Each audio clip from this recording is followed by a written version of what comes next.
you off from talking about him. That's what it was. So what we're trying to do, and we'll have a guest coming on in a bit, Ricky Carmichael, big day down in Daytona coming up again with the Supercross stuff. Have him on for a couple minutes. But as we continue to talk about the Jags, and as we go through the show, I wanted to ask about some of these guys and how they'll be remembered in Jacksonville. And Carlos Hyde, I think you brought it up. The 5th-round pick the Jags gave up was a waste. It is. I mean, at the end of the day, it's a waste. But I do believe, and I've said this many a times, but if you haven't heard it before, I think the Jags got Carlos Hyde because they were trying to trade Leonard Fournette. I really do. I think they were trying at the time, middle of the year, to see if there would be any takers for Leonard Fournette. And I think they said, you know what, we'll have a backup plan in Carlos Hyde if we do trade Leonard Fournette. I think we'll have a backup plan in Carlos Hyde if he continues to be hurt because he can pound the rock a bit and he's got a resume on him. And he also has decent money going forward and control over the next 2 years. The Jags would have control of his contract if they wish. Well, then it all turns south. And while everything else was going south, while T.J. Yeldon wasn't the greatest locker room guy and room guy, while Leonard Fournette already wasn't the greatest locker room guy and team guy in that running back room, there are some stories that say Carlos Hyde might have been the worst one of them all. From a selfish, I'm not playing, I'm frustrated, I'm pouting, all those kind of things. And it always struck me because Doug Marrone mentioned that there was one play at the end of his year presser. They were talking, or somebody asked about, hey, did anybody ever say they didn't want to play? Because it was the whole thing with Yeldon and Fournette, remember, sitting on the bench, and did they ask not to play? Did they not want to be a part of it? And Doug Marrone said there's only one time that happened this year. Well, I think the time that happened this year was when the Tennessee game and Carlos Hyde didn't go in late in the Tennessee game. He was already packing it up and ready to go. I think he was the guy he was referring to. And so there were just those kind of circumstances. That running back room was so bad for the Jags. But I think Carlos Hyde will not really be remembered for any of his production because he didn't have any here. I do think it will be on the Jags' end. The Jags look bad in the move, but I think their intentions were very good, actually, with the Carlos Hyde. I remember saying, you can't be hypocritical. I remember saying when they made that move, this makes sense. And I think other people said, this makes sense. But it turned out that it was bad. And when it turns out that it's bad, then it's all on the team anyway, right? Because it was a bad move. Yeah, and from the aspect you talked about, them maybe possibly trying to ship Fournette away, I find that hard to believe for the fact that he was injured, and he's had a couple injuries. So for a team to trade for a player at running back, pretty early in the season that's hurt, that we don't know when he's going to come back and play that season, it's always kind of a risky move. I think the Jaguars just saw, listen, we have T.J. Yeldon, who isn't the most ideal power running back on the team, and we don't really have a power running back. They saw, film of Hyde running in San Francisco, and granted, Hyde can run. I think Hyde can do everything, honestly. I think Hyde's a 3-down back when he wants to be. So I was definitely a fan of the Jaguars bringing him in to try to replace Fournette until Fournette got healthy, but as we saw, that plan obviously backfired, and we lost the Fitz because of it. All right, more football talk, including the other Jags releases. Malik Jackson included, Tayshaun Gibson we'll get to coming up, and Jeremy Parnell. How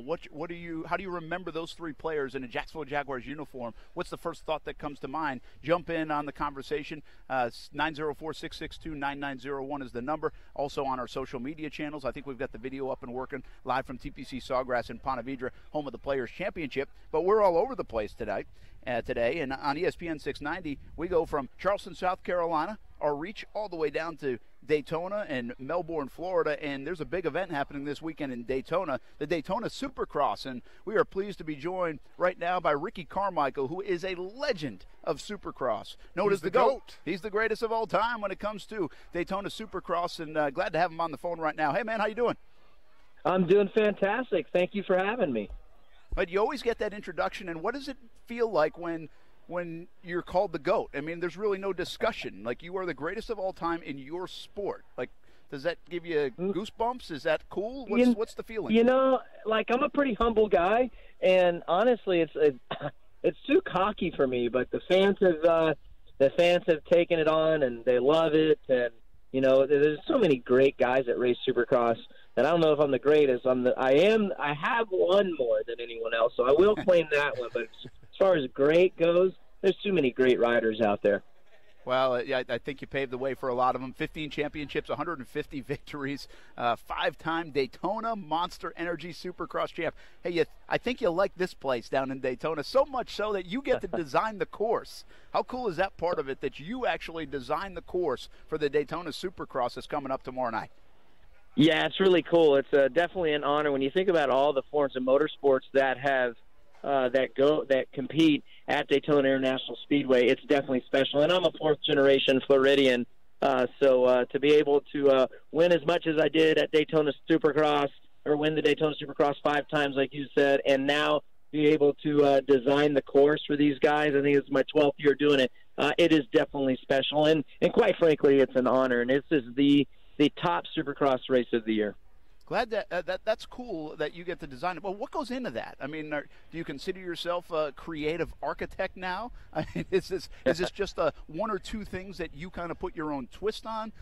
How is that compared to maybe a normal track, a track that you may have raced on, in the past when you won all those Daytona events? What's the twist for Ricky Carmichael? Yeah, so it's a process. First and foremost, you got to think of safety, and there are parameters that you have to deal with from a standpoint of drainage, or certain areas you can't go. Also, you have to be conscious of getting too close to pit lane and the tri-oval for safety reasons. So it's a challenge without a doubt. So you got to do the best with what you got. And I'm going to tell you, man, the dirt here at Daytona Supercross is it naturally chews up. It's very sandy soil, as you would think. So there's not a whole lot of things that you have to do to make it too difficult, because it naturally becomes difficult. And I just try to make it safe and fun, and something that I think the riders will really like. From my past experience to what I hear throughout the races and the riders and locker talk, if you will. And then if they like it and it races good and it's safe, it's great for the fans and TV. Hey there, man. This is Austin Lane talking to you. It's obviously an honor to talk to you, because I actually grew up, doing some dirt biking myself. I actually had a Honda trail bike, so every time I got on the bike, I thought I was you for a second. Obviously, I wasn't that talented. But I wanted to ask you, following your career, because I grew up following your career, and I'm not going to make you feel that old, but I was about 10, 11 years old when I first started following your career.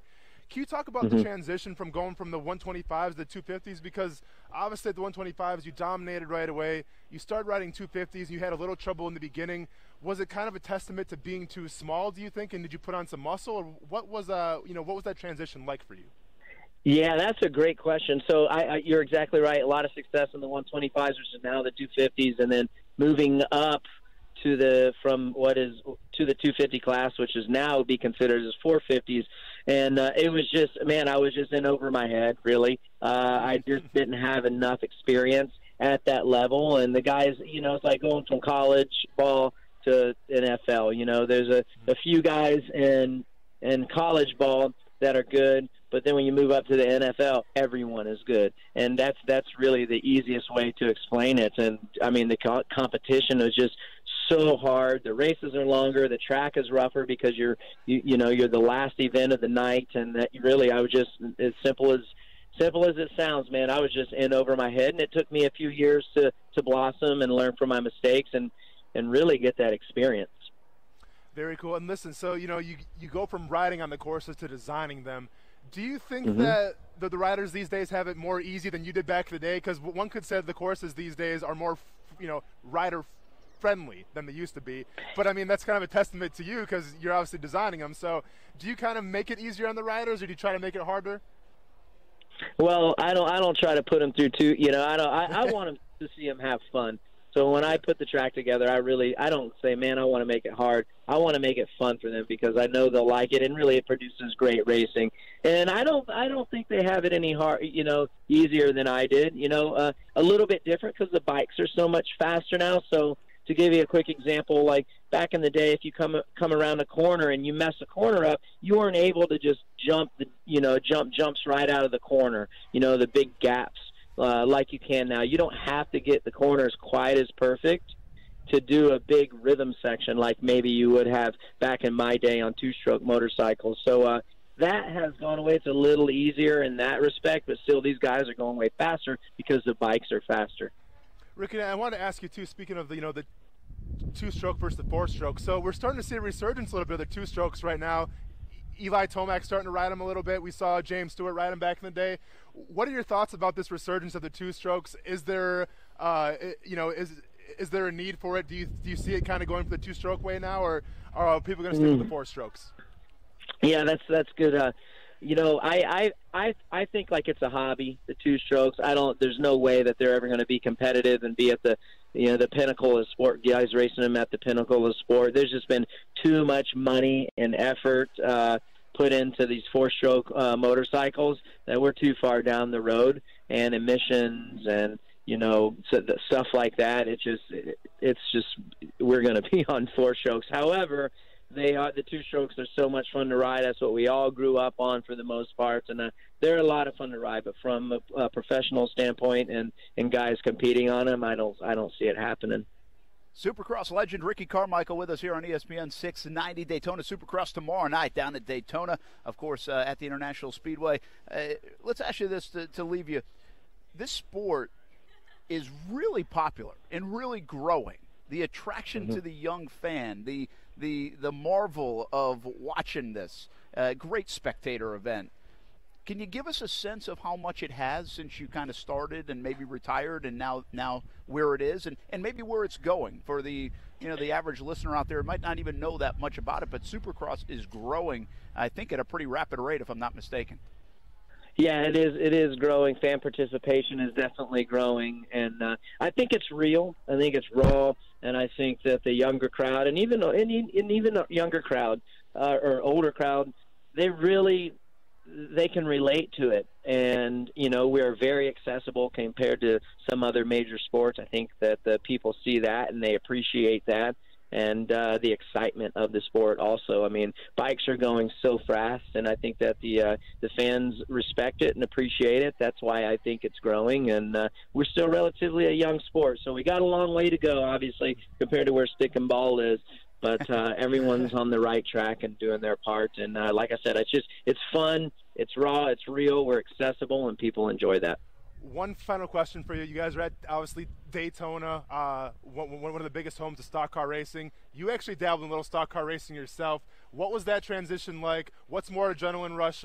Is it the dirt biking, or is it the stock car racing? And what was the overall experience like stock car racing?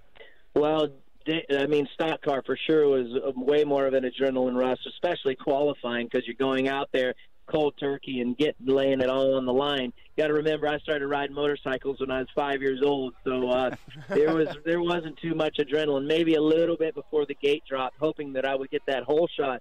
But as far as a race situation, cars, NASCAR for sure. But you know what? I still, motocross is my heart. That's what I love. That's what provided me every opportunity that I have, and it holds close to my heart for sure.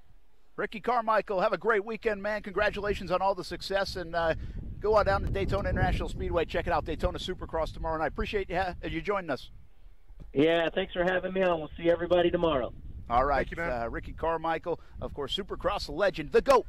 Greatest of all time in that sport, and big day down in Daytona tomorrow night. So go check it out. Tickets still available, and kids 5 and under free in general admission seating. By the way, front stretch seating $60 to $65. General admission tickets $45, and kids tickets ages 6 to 12 are just $15.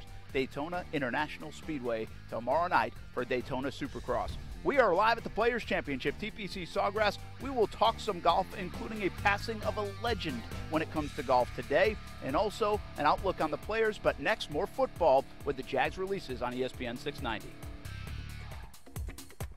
It's Golick and Wingo. Boston was a pit of misery outside of the Celtics for decades in terms of winning. Okay, you had the Celtics and you had everything else that was kind of a big bowl of crap. These sports fans in Boston, they really have no idea how good they have it, and I wonder what it's going to take for them to understand the embarrassment of riches that has come their way. Golick and Wingo, weekday mornings at 6 Eastern on ESPN Radio and ESPN2. And now, a quick comparison from Grasshopper. When picking a phone number for business, what sounds more professional? Your personal number? Hold on, let me give you my cell. And actually, let me get yours too, just so I don't ignore your call, you know? Or a dedicated business number, courtesy of Grasshopper? It was a pleasure meeting you. Our number's 1-833-IT-TROOP. Give us a call anytime. There's no contest. Put your best voice forward with Grasshopper, the virtual phone system for small business. Try it free at grasshopper.com.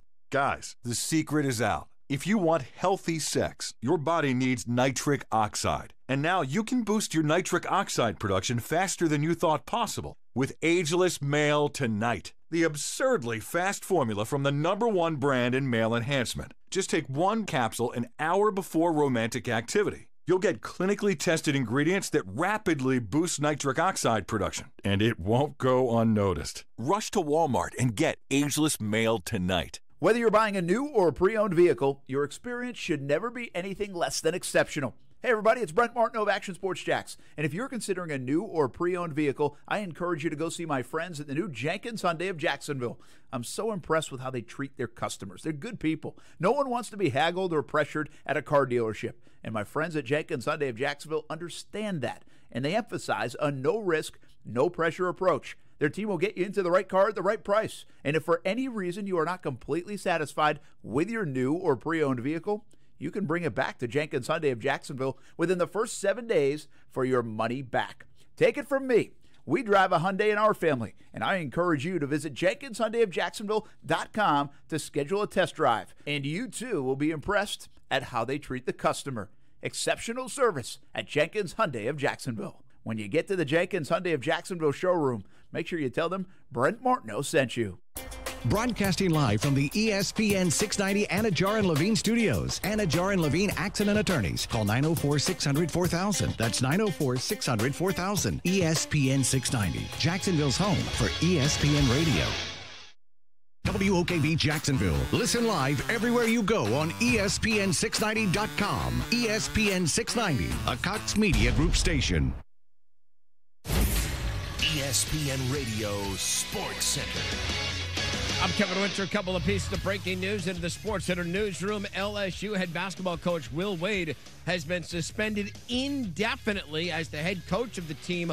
All of this is in relation to what happened over the last 24 hours when we learned that Will Wade was caught on FBI wiretaps talking about how he was upset at a recruit. The recruit would not accept the quote-unquote offer that Will Wade had given him.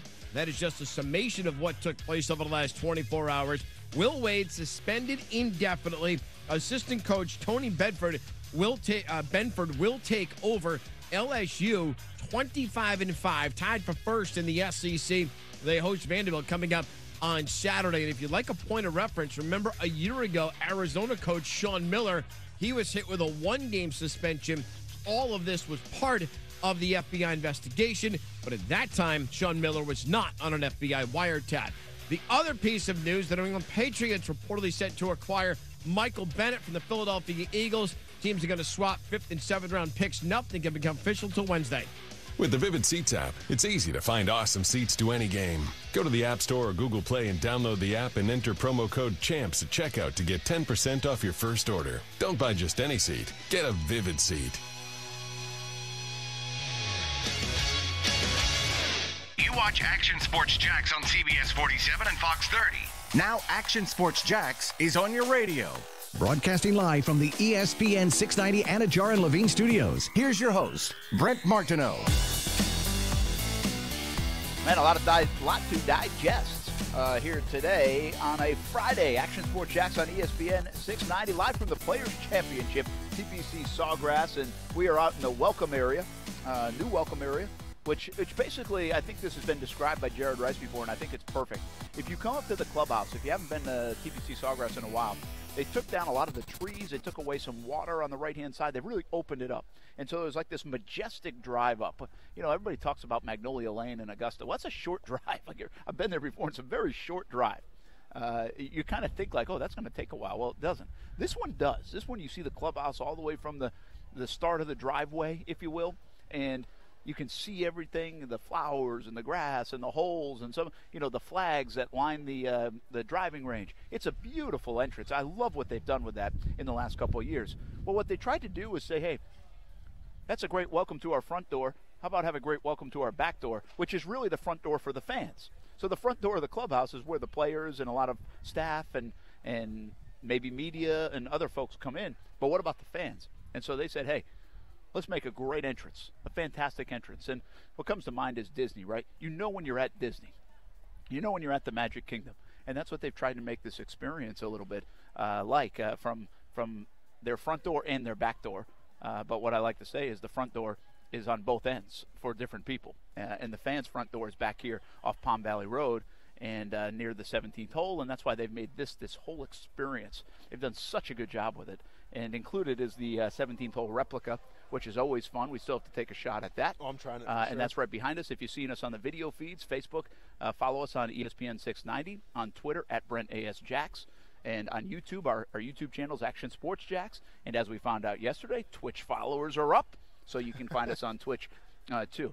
You're pounding home some food. This is like a preview. We got some taste testing going on. Well, and I use one of the oldest tricks in the book. So we have like a little barbecue spot right in front of us that's, handing out free samples.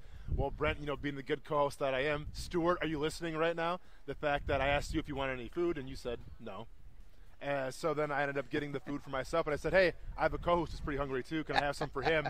Obviously, I took your share, now I'm eating both of them, and I can't wait. Very good. Thank you. That was good. That was a smart move by you, and you did offer. I did offer. Unlike Weber. Weber just gets stuff for himself. Yep. He did it the other day in the sports office, man. Did it again. Brent comes in with a donut, and there's 4 of us in there. Yeah. And he took it from the newsroom. Did it again. And he was like, where's our donut? Which was I'm glad because I'm trying to go light on the carbs. True. But come on, Weber. Let's go, man. After that public shaming that I gave him from Atlanta, and he's still doing it. Unbelievable.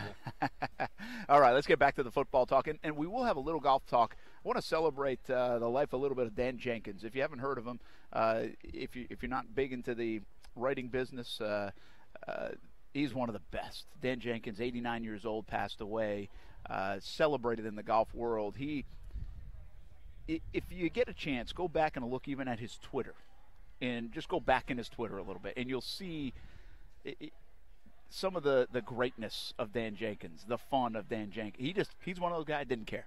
Like, he didn't care. He'll say anything about Tiger. He'll say anything about anything. Mm-hmm. And you appreciate those guys. But he's also a fantastic writer, goes way back. And we will celebrate the life of Dan Jenkins a little bit because we should. I might even grab Gary Smits for a moment because he'll be able to give a better tribute to Jan Jenkins than I can. But the golf world did lose a special man and someone who contributed to the game a lot in Dan Jenkins. And I don't think he just did golf. I mean, he's done a bunch of different sports, but golf is really where he was known. Big news out of LSU. How about this Will Wade stuff?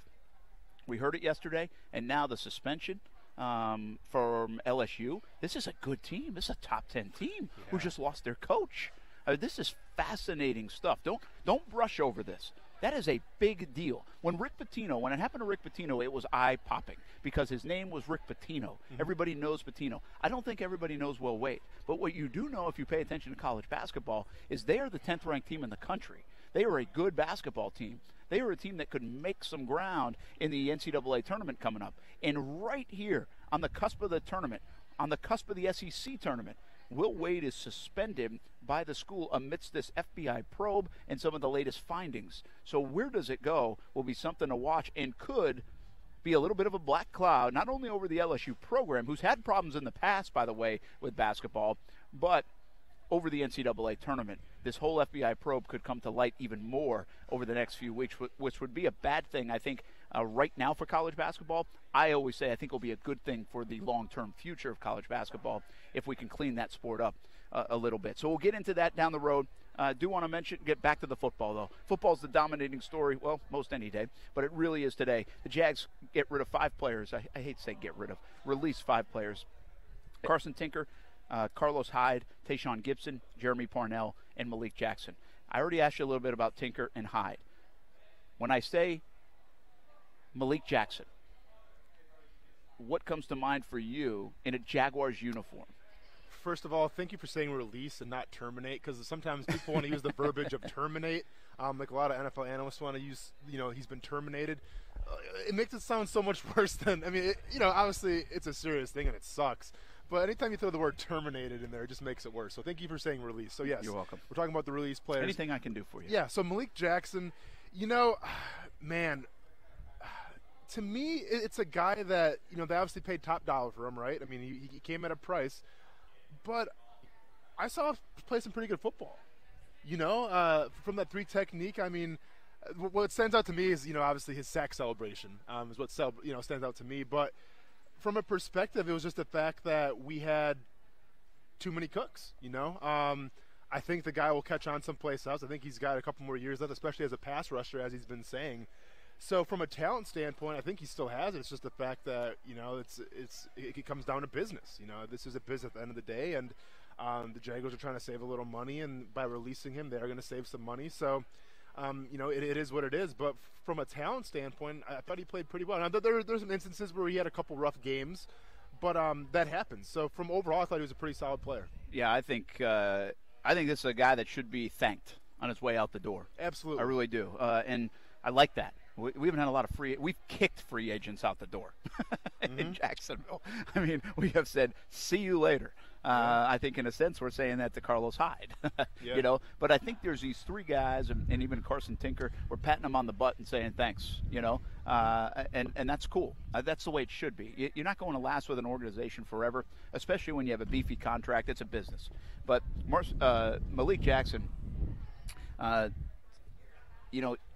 I thought he did a great job. For a guy that's 6 years, $90 million, coming off a Super Bowl appearance. What I wonder if guys get fat and happy, right? They come over, and what happens with free agents? They don't stay hungry. And I thought Malik Jackson played a great leadership role. I thought he might not have been viewed as a captain or this vocal leader, but I think they respected the fact that he had been there. He had gone to the Super Bowl. He had won a ring. There are not a lot of those guys walking through the Jags locker room. Yeah. So I think people respected it. And then he comes over and he does well. He had a fantastic 2017, of course, going to the Pro Bowl. But in 2016, his first year, 6.5 sacks. For a big man in the middle, that's a good production. Yeah, absolutely. Very good. 6.5 sacks, 8 sacks. In 2017, he goes to the Pro Bowl. Probably should have made the Pro Bowl in 2016, too. Or could have, but the record wasn't there. And then just 3.5 sacks last year. And I think last year's a little mysterious. There's some talk that he got older quicker than people thought, which is dangerous because you never know how the rest of the career might play out. He even says at times he was, I think there were reports that he was too light, so he had to get his snaps cut back because he wasn't doing great against the run. He was getting pushed around. Remember the Indianapolis game? I think there was some real bad tape on that. That's one that really sticks out to me. And so I think, there's mixed reviews on it. And I will tell you this: we did a lot with Malik Jackson. I mean, he's always great in the locker room. Everybody in the media knows that. You could go to Malik Jackson after a 45-3 loss or after a 45-10 win, and he would answer questions. And he would tell you how he felt. He was not one of these guys who was just going to give you the political correct answer. But we did, on TV, we had an agreement with Malik Jackson where he would come on Thursday night show that we did right before Fox, Thursday Night Football on Fox. And so we did these segments with him, and it was a lot of fun. Like, he wanted to kind of prep himself for life after football, and so we tried to help him with that. But we would go to, like, he was having a car built, and so we went to the car shop with him, or we went to cryotherapy with him. We hung out with him and his daughter, went to his house, all these different things. So we got to see a different side of Malik Jackson, I thought, even if it was only a glimpse for a day, for a couple of hours. But I will tell you this, there were several times last year where we had to, get him a stool because he was so sore on, Tuesdays. He was hurt. His back and his hip, I think he played through a lot of stuff last year. My point in this is, I don't know if he's just getting older quicker or if he was playing banged up. And I think he played banged up a lot in 2018. And if he gets healthy and he feels good and he gets his weight where he wants it to be, I think he has a chance to still have a very good next couple of years in front of him, and a team will really benefit. Circumstance says the Jags had to cut ties. It was too expensive. But I think you send Malik Jackson out and you send him a thank you note as well. I think a lot of fans have. He helped you get to an AFC championship game. He made the Pro Bowl on that dynamic defense in 2017. Malik Jackson definitely gets scooped up by somebody. I think they're going to be lucky to have him, because at the end of the day, if he can just be a designated pass rusher, that's a perfect opportunity for him, because, hey, at the end of the day, sacks are what's going to make you money. If you can get a lot of sacks as a designated pass rusher, he has a career. Absolutely. I still want to talk Tayshaun Gibson, Jeremy Parnell. What have they meant to the Jacksonville Jaguars the last few years? We'll get into that. And we talk to Josh Lambo coming up next, the place kicker for the Jacksonville Jaguars, newly extended contract. Oh, happy times right here at TPC Sawgrass, live on ESPN 690. Action Sports Jacks with Brent Martineau on ESPN 690 is brought to you by Best Bet Jacksonville and Orange Park. The Medical Group Management Association of Northeast Florida is proud to join forces with the Duval County Medical Society to host its first annual symposium on April 18th. Aimed at helping physicians and practice managers to smoothly operate their practice day to day, topics include healthcare trends impacting your practice, stress management and communication, and empathy in the workplace. To register, go to nfmgma.com. That's nfmgma.com. All attendees must be employed by a medical group or practice. Why do local women watch Action News Jacks? Because the unexpected can mess up their day. They like to know about the rain, the recalls, and school changes because their families are depending on them. They need more than just crime stories. They want to be in the know with real investigations that truly impact them, not something they can just Google. Is that selfish? We don't think so. Their time is valuable. In fact, more women are now watching Action News Jacks than any other station. It's hard to beat that new car smell, especially when it's a brand new Hyundai. Hey everybody, it's Brent Martineau of Action Sports Jacks, and I think we could all agree there's something to that new car smell you just can't beat. You also can't beat the exceptional service at the new Jenkins Hyundai of Jacksonville. It's a brand new dealership here in town, and my friends at Jenkins Hyundai of Jacksonville live by giving you the most superb car buying experience you can get. No one likes to be haggled or pressured when buying a car. The staff at Jenkins Hyundai of Jacksonville understands this and emphasizes their no-risk, no-pressure approach. They'll help you find the right car for you at the right price. And if you are not 100% satisfied with your new car, you can bring it back to Jenkins Hyundai of Jacksonville within the first 7 days for your money back. The Hyundai you want, the service you deserve, all with the limited lifetime warranty that's good anywhere in the United States. Schedule a test drive at JenkinsHyundaiofJacksonville.com and make sure you tell them Brent Martineau sent you. The best kept secret in tires is TireOutlet.com. Tire Outlet offers you wholesale prices with premium service. And most important, TireOutlet.com has always had a safety-first focus. With locations throughout the First Coast, check out TireOutlet.com today. Hey everybody, this is Brent Martineau. If you've received a letter from the IRS and can't pay them, things can get bad quickly. The IRS can seize your bank account, garnish your wages, and place liens against everything you own. If this is you, contact J. David Tax Law, a local firm right here in Jacksonville. Your first step to stop IRS harassment is a no-cost consultation. They explain exactly your options and how they will resolve your tax issue. Only highly experienced tax attorneys will represent you, and fee payment plans are affordable for everyone. Get the protection you deserve. Peace of mind is only a click or phone call away. The fastest way to get started is to call 904-507-4777. 904-507-4777. Or online at jdavidtaxlaw.com. The number again, 904-507-4777. Or online at jdavidtaxlaw.com. Baylor at 13th ranked Kansas in their final game before the Big 12 tournament. Here comes Kansas. Launch to the rim, and it is thrown down. Tomorrow at 1:30 Eastern on ESPN Radio and on ESPN. Now back to Action Sports Jacks with Brent Martineau on ESPN 690 and ESPN690.com. Hey, we are live at TPC Sawgrass, home of the Players' Championship, and we are days away from the Players' Championship. So we got a little golf.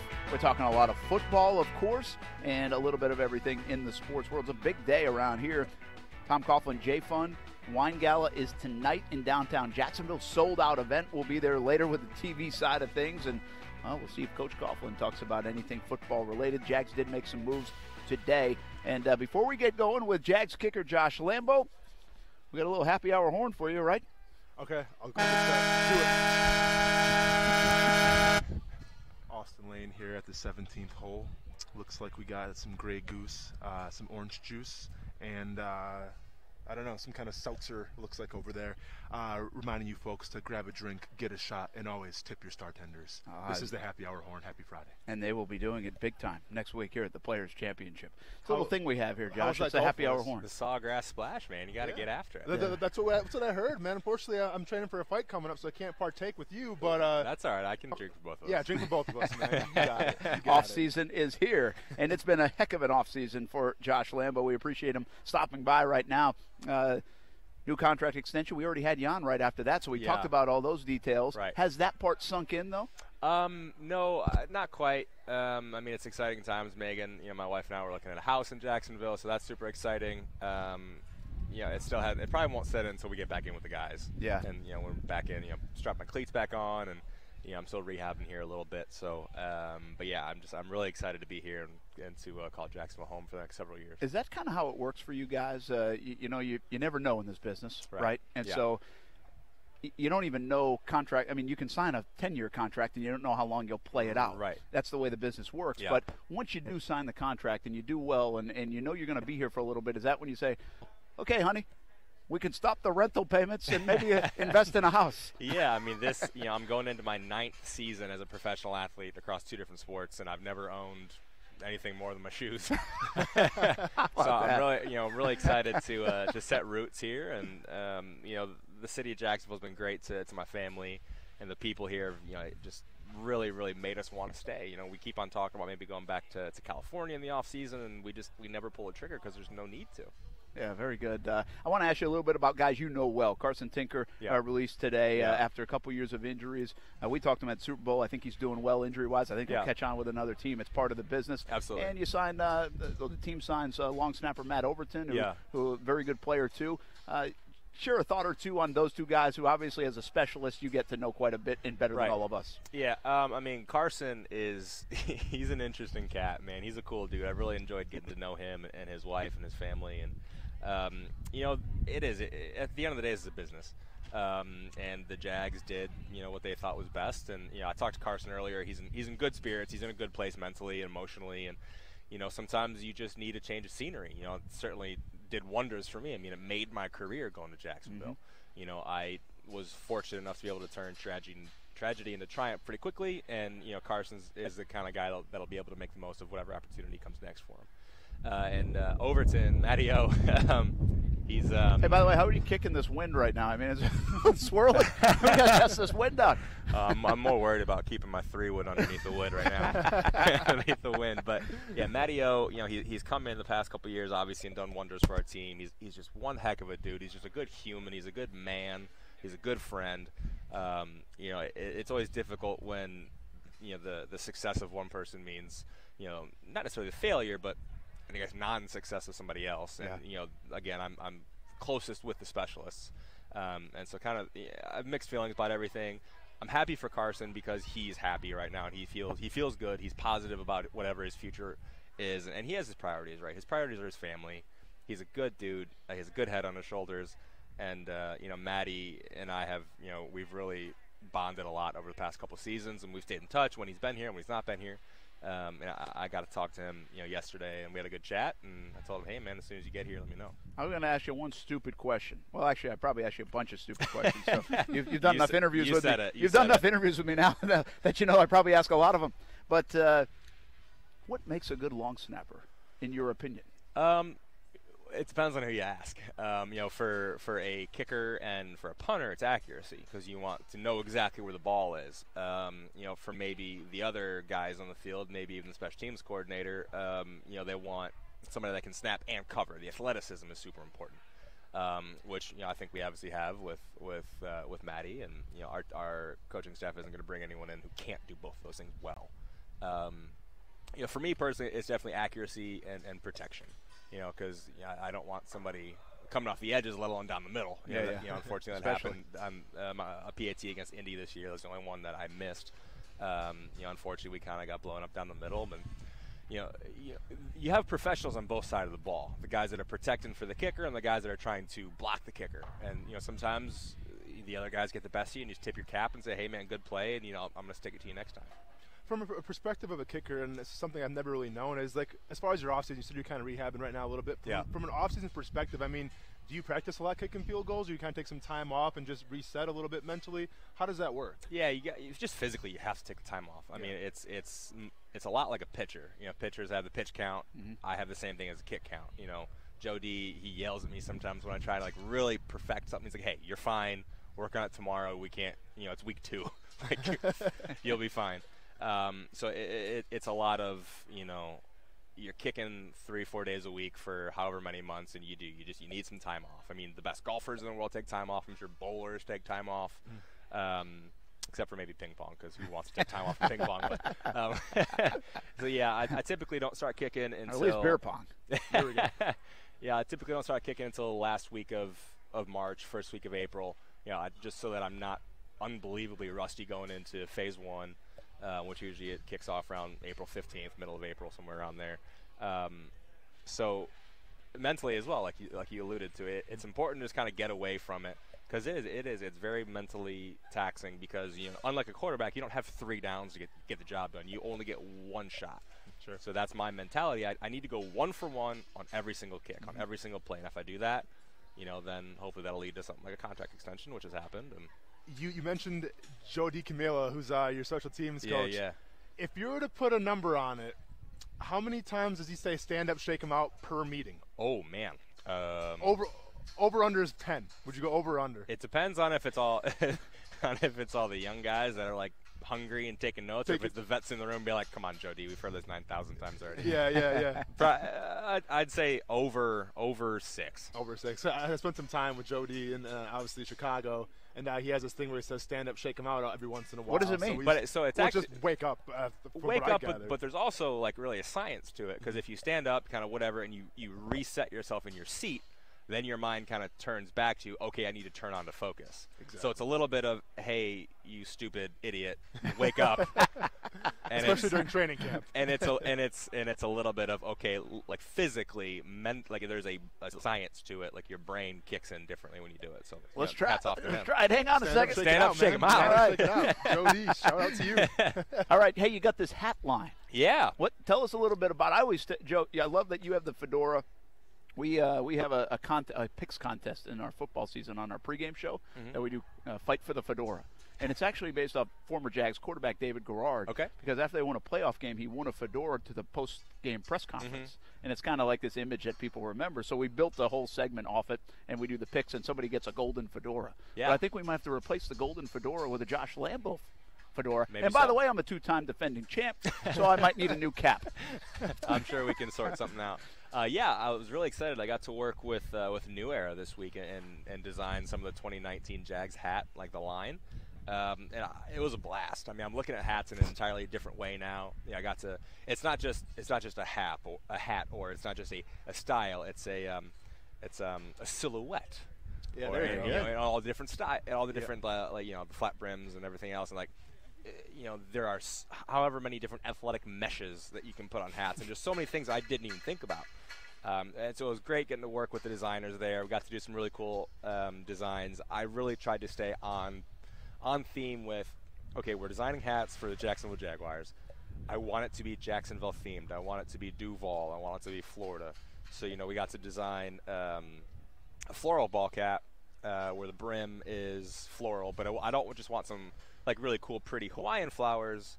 I want the Florida State flowers, orange blossoms, like very specific to that. I'm glad you didn't quiz me on that. Yeah, me too, man. I had no idea. I'm fairly certain that's accurate. Unless Google lied to me recently. Yes, we did that. I got to do a fedora, which was super cool. We have hashtag Duval till we die on some of them. We have Duval all over the place. We got the Main Street Bridge on a couple of hats. That's awesome. Very cool. And a couple of different other funky ones, but we got to do a women's line one, which my wife, I'm sure, will be happy with. I am a little upset we didn't make anything for my dogs. Yeah, you still have time. And did I hear this right, that it will be launched in time for the season? Or yes, that is correct? Be the case. I believe you can. Fanatics.com? Yeah, you'll be able to get them on Fanatics.com and then all the team stores at the stadium. So, has fashion design always kind of been an interest of yours? I mean, you're kind of like a Renaissance man. Like, do you play like a guitar too? Are you a musician as well? I have guitar. I have ukulele. I just got a keyboard the other day. Ukulele. Okay. Yeah, actually, we. Smile, you're on camera too. I just want to let you know. My wife and I, we got married in Maui. Oh, nice. And she had this awesome idea of, instead of a guest book, we get a guest ukulele. And so we had everyone sign the uke. It's pretty small though. Yeah, we only had about 30. We only had 30 people. I like your style. That's the way it should be. Yeah, it was just a really fun celebration of everything. And so we got it a couple days in advance. And I'm like, okay, I play guitar. I can read tabs and everything. Let me try to sort out a uke. And I got these fat sausage fingers. So the ukulele actually works for me better just physically. And then I enjoyed it so much. And then I'm still playing it after everyone signed it. And Megan's like, you're going to ruin the signature. Stop. And so we got back to Jacksonville, obviously. And then for camp, I got out early one night because I'm a kicker and we don't have to know anything other than C-ball, kickball. And I went over to the shop and got a ukulele and just kind of picked it up from there. That's pretty cool. We'll have to jam sometime, man. Heck yeah. Yeah, for sure. You're going to bring on the radio live performance here on ESPN 690. I didn't say that much, Brent. I said jam, not go live. And I'm going to start charging people for that. I like it. But from the world of fashion design, I mean, something you want to take in the future, maybe be a fashion designer, or is it just more of just a cool thing that happened? Yeah, maybe so. I mean, no pun intended, but the more hats you can wear, more notches in your belt. The Jags came to me with this opportunity. I said, absolutely, like it'd be great. Who wouldn't want to have their own line for something, especially from an amazing brand like New Era? Absolutely. And so that was really fun, and we'll see what the future holds. I don't know if I'm going to be quite David Beckham status, but hey, you never know, man. You never know. The goal is to sell more hats than Ramsey. That's the thing. I think Ramsey's got some hats going on too. You got to.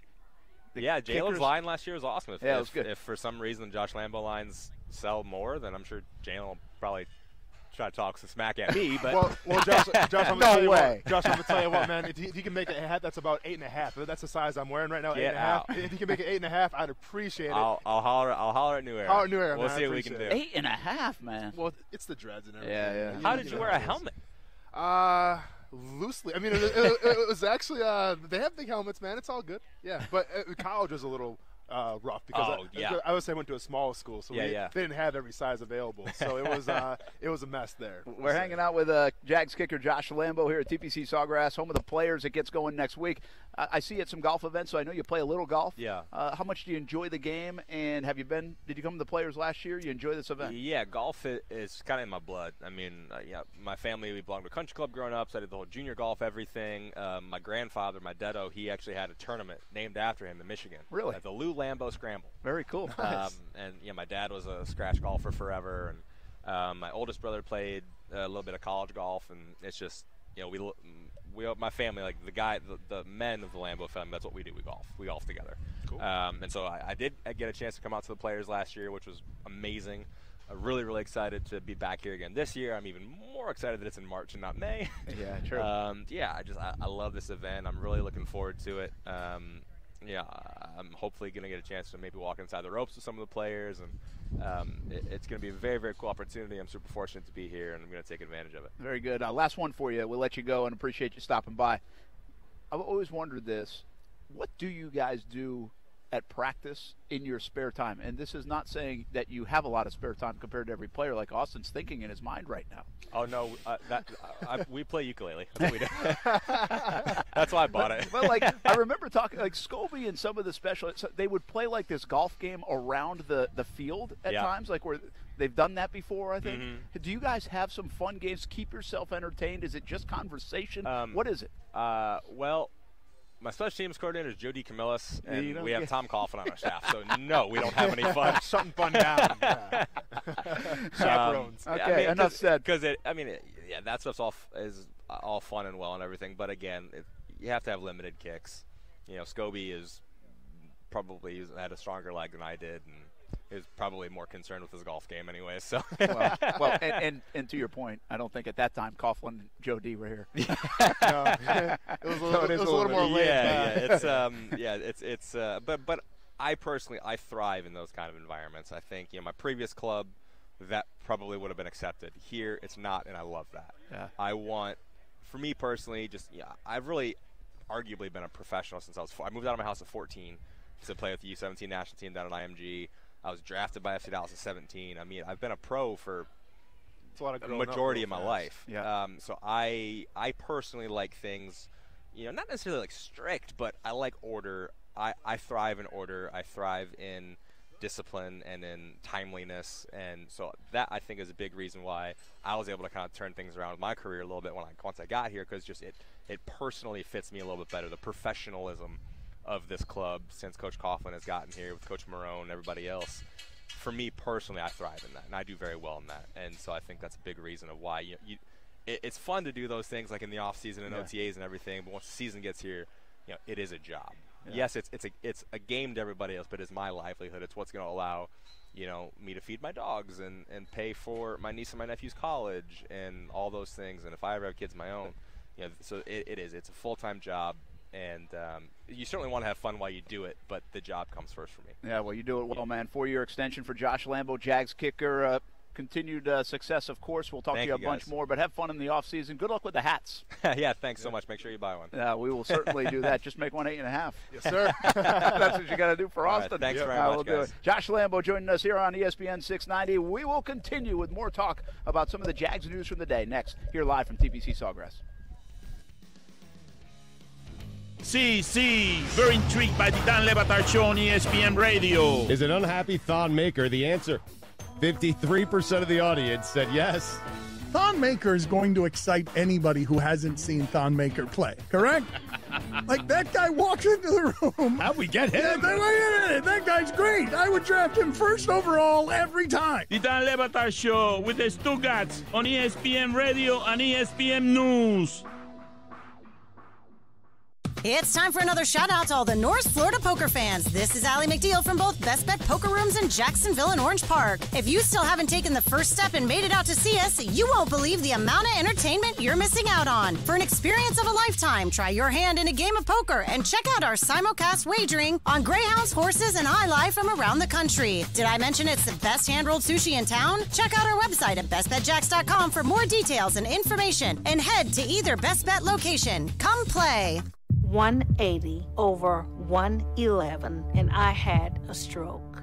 I couldn't speak or walk. 150 over 90, and I had a stroke. This is what high blood pressure sounds like. You might not feel its symptoms, but the results from a stroke are far from silent. Get back on your treatment plan or talk with your doctor to create a plan that works for you. Go to loweryourhbp.org. Head to toe, everything's changed. Brought to you by the American Stroke Association, American Medical Association, and the Ad Council. There's something different about a diamond from Diamonds Direct. It sparkles more. It's more brilliant. It stands out. People notice it more. You know why? It starts with owners who are obsessed with quality and perfection. Every diamond at Diamonds Direct is handpicked for maximum brilliance. We know how to get the perfect cut that gives you that magic sparkle. In fact, we're so picky, for every 100 diamonds we look at, we will usually only choose about 5 to bring back to our showroom. Then, to give you the ultimate in confidence, our diamonds are certified by the most stringent and most reputable American gem labs. In fact, Diamonds Direct has one of the largest selections of GIA-certified diamonds in the country.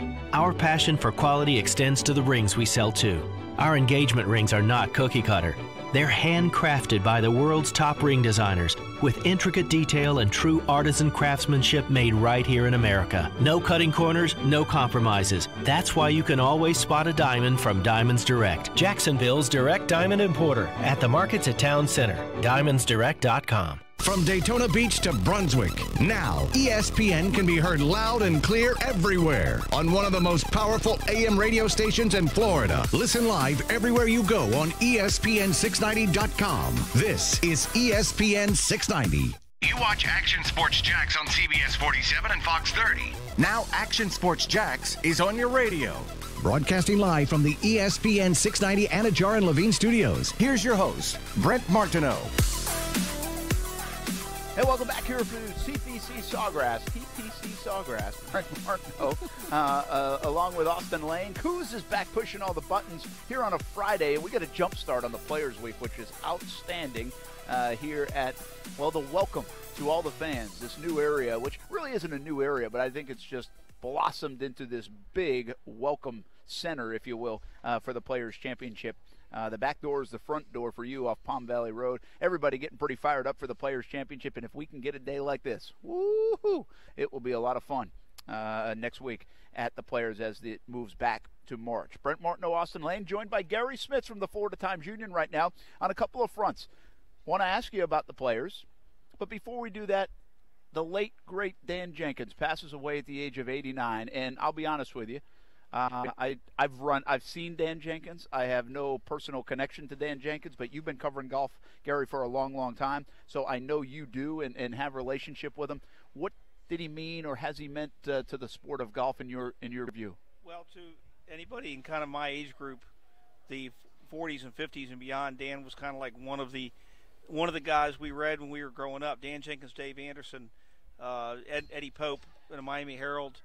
Bob Verdi, Furman Bisher, you know, these names rang out, and it's where we learned how to be sports writers.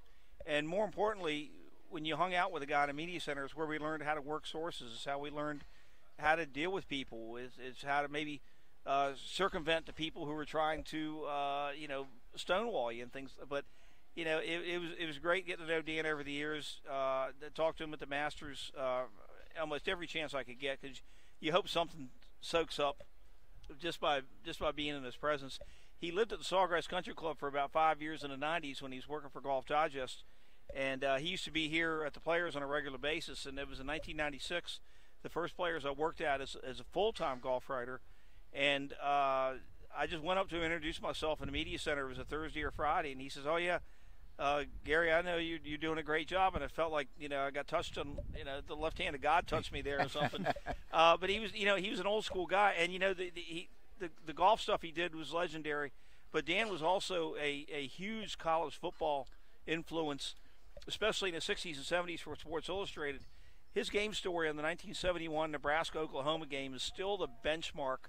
I strongly encourage any young journalist to go to the Sports Illustrated vault, find that story, and read it. And it was tremendous. Nobody painted a picture like Dan did. And you know what? Nobody skewered some people like Dan did. And my personal favorite will always be when Greg Norman was in a press conference and Greg started getting full of himself as he did, and he ventured the opinion that I could have been a brain surgeon if I had applied myself in that direction. So Dan Jenkins wrote, "Well, that may be, but he ain't operating on this cowboy, at least not on Sunday." Great line. How do you view, for me, I started seeing Dan Jenkins on Twitter. And he would be fun on Twitter. He obviously reached, whether he was always like this or he reached a point where he just didn't care what he said. Right. Twitter was great because that guy for the Golf Digest was sitting next to him with a laptop, and all Dan would do is just like we were sitting around watching the tournament on TV, and his little one-liners and everything. And I often wonder, how many times did Dan say, "Okay, put this on there," or did Dan just kind of say something without thinking? The guy said, "That's really good. I'm going to put that on there." Like last year at the Masters when he said that Tommy Fleetwood was a low guitarist. And the other one at the end of the PGA when Brooks Koepka is closing out his third major in 2 years, and Dan says, "If somebody sticks a needle in Brooks Koepka, will he bleed or short circuit?" So good stuff. So is that how is he remembered as a great writer, a great historian of the game of golf, or kind of this doesn't pull any punches kind of journalist? Well, he was all of that. He was all of that, and Dan didn't necessarily translate well to TV because Dan also really did not like political correctness, and I'm just wondering if he didn't get on TV a whole lot because they were afraid that Dan might just kind of blurt out the wrong thing. Possible. And if anybody has ever read Semi-Tough or Dead Solid Perfect would know that Dan was not a politically correct guy, and it was he just didn't pull any punches. There were no sacred cows with Dan. He loved the sport of golf. But he disliked over-officious governing body blazers. Okay, he disliked tournament officials who thought that their tournament was the Masters and Dan was very protective of the four majors. Yeah. I talked to Dean Beeman earlier today for the story, and Dan was one of these old-school golf writers. He would not countenance the fact that the Players might be considered a major or should be considered a major. Nope, we got these four, and that's it. And asked Mr. Beeman if it was ever difficult dealing with Dan about that. And he said, "Well," "I was friends with Dan before I became a commissioner." He said, "That never changed." He said, he had very strong opinions, and he said, "Let's just leave it at that and everything." But he said golf was better for having Dan Jenkins. Yeah, it certainly was. Dan Jenkins passed away at the age of 89. And think about all the golf that man saw. 232 major championships, 179 in a row. That's unbelievable. It really is. Did you already release the article in the Florida Times Union, or is that later or tomorrow? Yeah, we had something. I posted something, early this morning, and then. But there'll be something in there tomorrow. He passed away early evening yesterday. Yeah, at his home in Fort Worth. We're going to let you go in a moment, but we're with Gary Smits from the Florida Times Union. Obviously knows all things golf, does a great job locally in golf. What's your thoughts on this Players' Championship as we get set to tee this thing up in a couple of days? The one thing I've noticed is the extended weather forecast. We may very well have 4 days like this. The temperature's going to fluctuate a little bit. We're not going to get any of those cold days, windy days like Tuesday and Wednesday. So I think from a fan standpoint, and it's going to be fairly comfortable out there. We may get some rain here and there, but But I think we were just talking. I mean, if we get 4 days like this, like we got right now, then it's going to be tremendous. Now, you notice the wind's already different in May, and it's going to make the course play a little bit different. 17 more fun. Yeah, 17 and 18, a heck of a lot more fun. And I guess we're all looking forward to seeing what that will do. Now, the average winning score in this tournament did not change a whole lot for the 12 years in May as opposed to the previous years in March. It was the average was about 11 or 12 under, but there are a lot more fluctuations in March from David Duval winning at 3 under to Greg Norman at 24 under. Yeah. You didn't see that in Fred May. Couples at 18 under. No, there wasn't much of a deviation. The 1 year where the winning score was single digits under par, and it was Sergio Garcia at 5 under. So it's very now the commit list is going to come out at 5. Hopefully you're on the email list. You'll get that about 5 o'clock and everything. And I'm told no big surprises, no huge withdrawals. There's going to be a few guys who have been on the eligibility list that were injured. Jamie Lovemark, William McGirt, and Kevin Chappell, to the best of my knowledge, won't be able to play because of injuries. And then we're all hoping one more bad back and Jim Furyk gets in for his 23rd or 24th player start. Wow, and that could certainly happen in the next few days. And obviously we're keeping our eye on Jason Day, pulls out of the Arnold Palmer. Phil Mickelson, you've been reporting that he committed and then was 50-50. Where do you feel on Mick? And I will say Tiger today, I talked to some folks, there is a confidence that Tiger will play next week. Yeah. I was not confident, I will tell you that, coming into the day, but I've heard some things today that give me more confidence that Tiger will be here next week, but that's still a wait and see. Yeah, and Jason and Tiger may have done that purely as a precaution, withdrawing from Bay Hill so they can be ready for this. And I think ultimately Phil will play. I think sometimes Phil likes to be contrary just because, you know. And but I think he will be here. You know, he committed on Monday, and then yesterday after the Pro-Am, he's with a gaggle of sports writers, and one of our sister papers, the Augusta Chronicle, had 2 reporters there, and they reported back to me, and he says, well, I know I committed, but it's still 50-50. Well, you know, what do you mean here? You know, what exactly? And then I was told earlier that it's Phil's way of saying that every tournament he might consider playing was going to be a 50-50 proposition because of his age. I don't think he would ever say that about the Masters, though. No, you're right about that. I expect him to be here. We'll see, but it doesn't matter. We know this place is awesome regardless. Gary Smith from the Florida Times Union, thanks for stopping by, man. Thanks for having me, fellas. You got it. We'll see you all next week. Can't wait for the Players' Championship coming up in just a couple of days. We'll keep our eye on those the big names coming to Jacksonville. And thanks to Gary for his thoughts on the late, great Dan Jenkins. Again, if you love golf, if you've read about golf, you know Dan Jenkins. Even if you don't know who Dan Jenkins is, or you really don't follow golf like that, go check Dan Jenkins' Twitter out, and just through the weeks and months, and it's really funny. I mean, he's a funny guy. I don't know him, but you kind of feel like you know all about him just based off his Twitter as well. Let's get back to football right now. We've been talking about the Jags. They released Malik Jackson, Carlos Hyde, Tayshaun Gibson, Jeremy Parnell, and Carson Tinker. We talked about Malik Jackson. We talked about Carson Tinker. We talked about Carlos Hyde. Next on the docket, Jeremy Parnell. I say Jeremy Parnell in a Jags uniform. What do you think? Underachieved, I think. Really? Yeah. I mean, yeah. You know, when he came in, and I think injuries got something to do with that too, Brent. You know, he wasn't necessarily the healthiest guy. Yeah, he played through a lot, but he never seemed fully healthy. Like, my interpretation of him coming in was like, you know, he's this mauler, he's this mean. I mean, if you look at him, he's definitely a mean-looking dude. He's a mean dude. He's a scary guy. So I read something on Twitter today, the system on Twitter I follow, and he said, what did he say? He said, I bet they were afraid to go tell Jeremy Parnell he's released. They're too afraid because all the other guys had come out first and none of them Parnell. They're like, I bet he's too afraid to tell him. Yeah. And I agree with him. Yeah. He was a scary dude. Yeah. So I think he was a gentle giant, to be honest with you. No. But he could be an imposing figure. Well, but even his playing style when he came in, it was known as kind of like a mauler, you know, like an aggressive type of person. And then unfortunately, like you said, Brent, he had some injuries and whatnot. I think he played through a lot more than people actually realized, so that kind of hampered his ability a little bit. But listen, once again, we've been talking about it. It's the nature of the beast, and unfortunately, he wasn't putting up the production that the Jaguars wanted, and you know, we have to cut a little bit from the cap, so he's one of those casualties. Yeah, and he's in Jacksonville for 4 years now. Here's the other side of this. He's going to be 33 years old. An offensive lineman can play a little bit later, but again, he was slowed by injuries, and at $6 million, that was a pretty hefty price tag. What I was unsure about with Parnell, I get it, it makes sense, because again, it felt like he was on one leg half the time. the last couple of years, especially when he got late in the season. The past 2 seasons, he missed a couple games. He missed right? a few games, 3 games last year, 3 games the year prior. So, yeah, I mean, he was in and out, to your point, and he wasn't 100% a lot. A little bit of nature of that position, but he was definitely aging. But I wasn't completely sure the Jags would do this because many people figure A.J. Cann is out the door. I actually still think there's a small chance A.J. Cann comes back because I think the Jags at least appreciate his durability, and that's not an easy thing to find. I mean, look what happened to their offensive line last year. I think Cann missed 1 game, but everybody else missed a ton of games. And, well, Parnell only missed 3.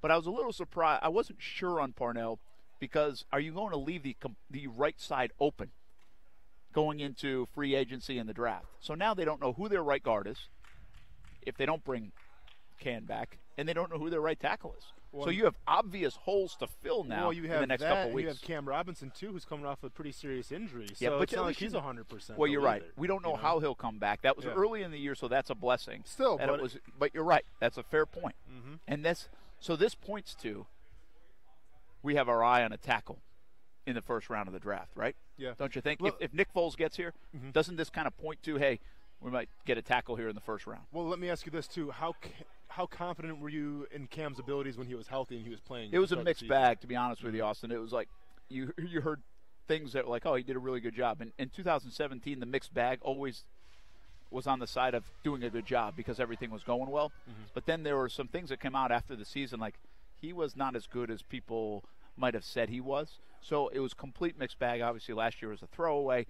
I don't know. I think the verdict is still out on Cam Robinson. And that's scary. That's a scary at that position. It's a scary thing. Yeah. So, and by the way, Will Richardson, another draft pick. He's a 4th-round guy. We've talked about him in the past. Verdict is certainly out on him. I have no idea where he is in their plans. In fact, I would think he's not even in their consideration the way last year went. We'll see if things change in 2019 for him. But I will say this about Parnell. They got 4 years out of him. You know, we talk about Malik Jackson, 3 years out of him.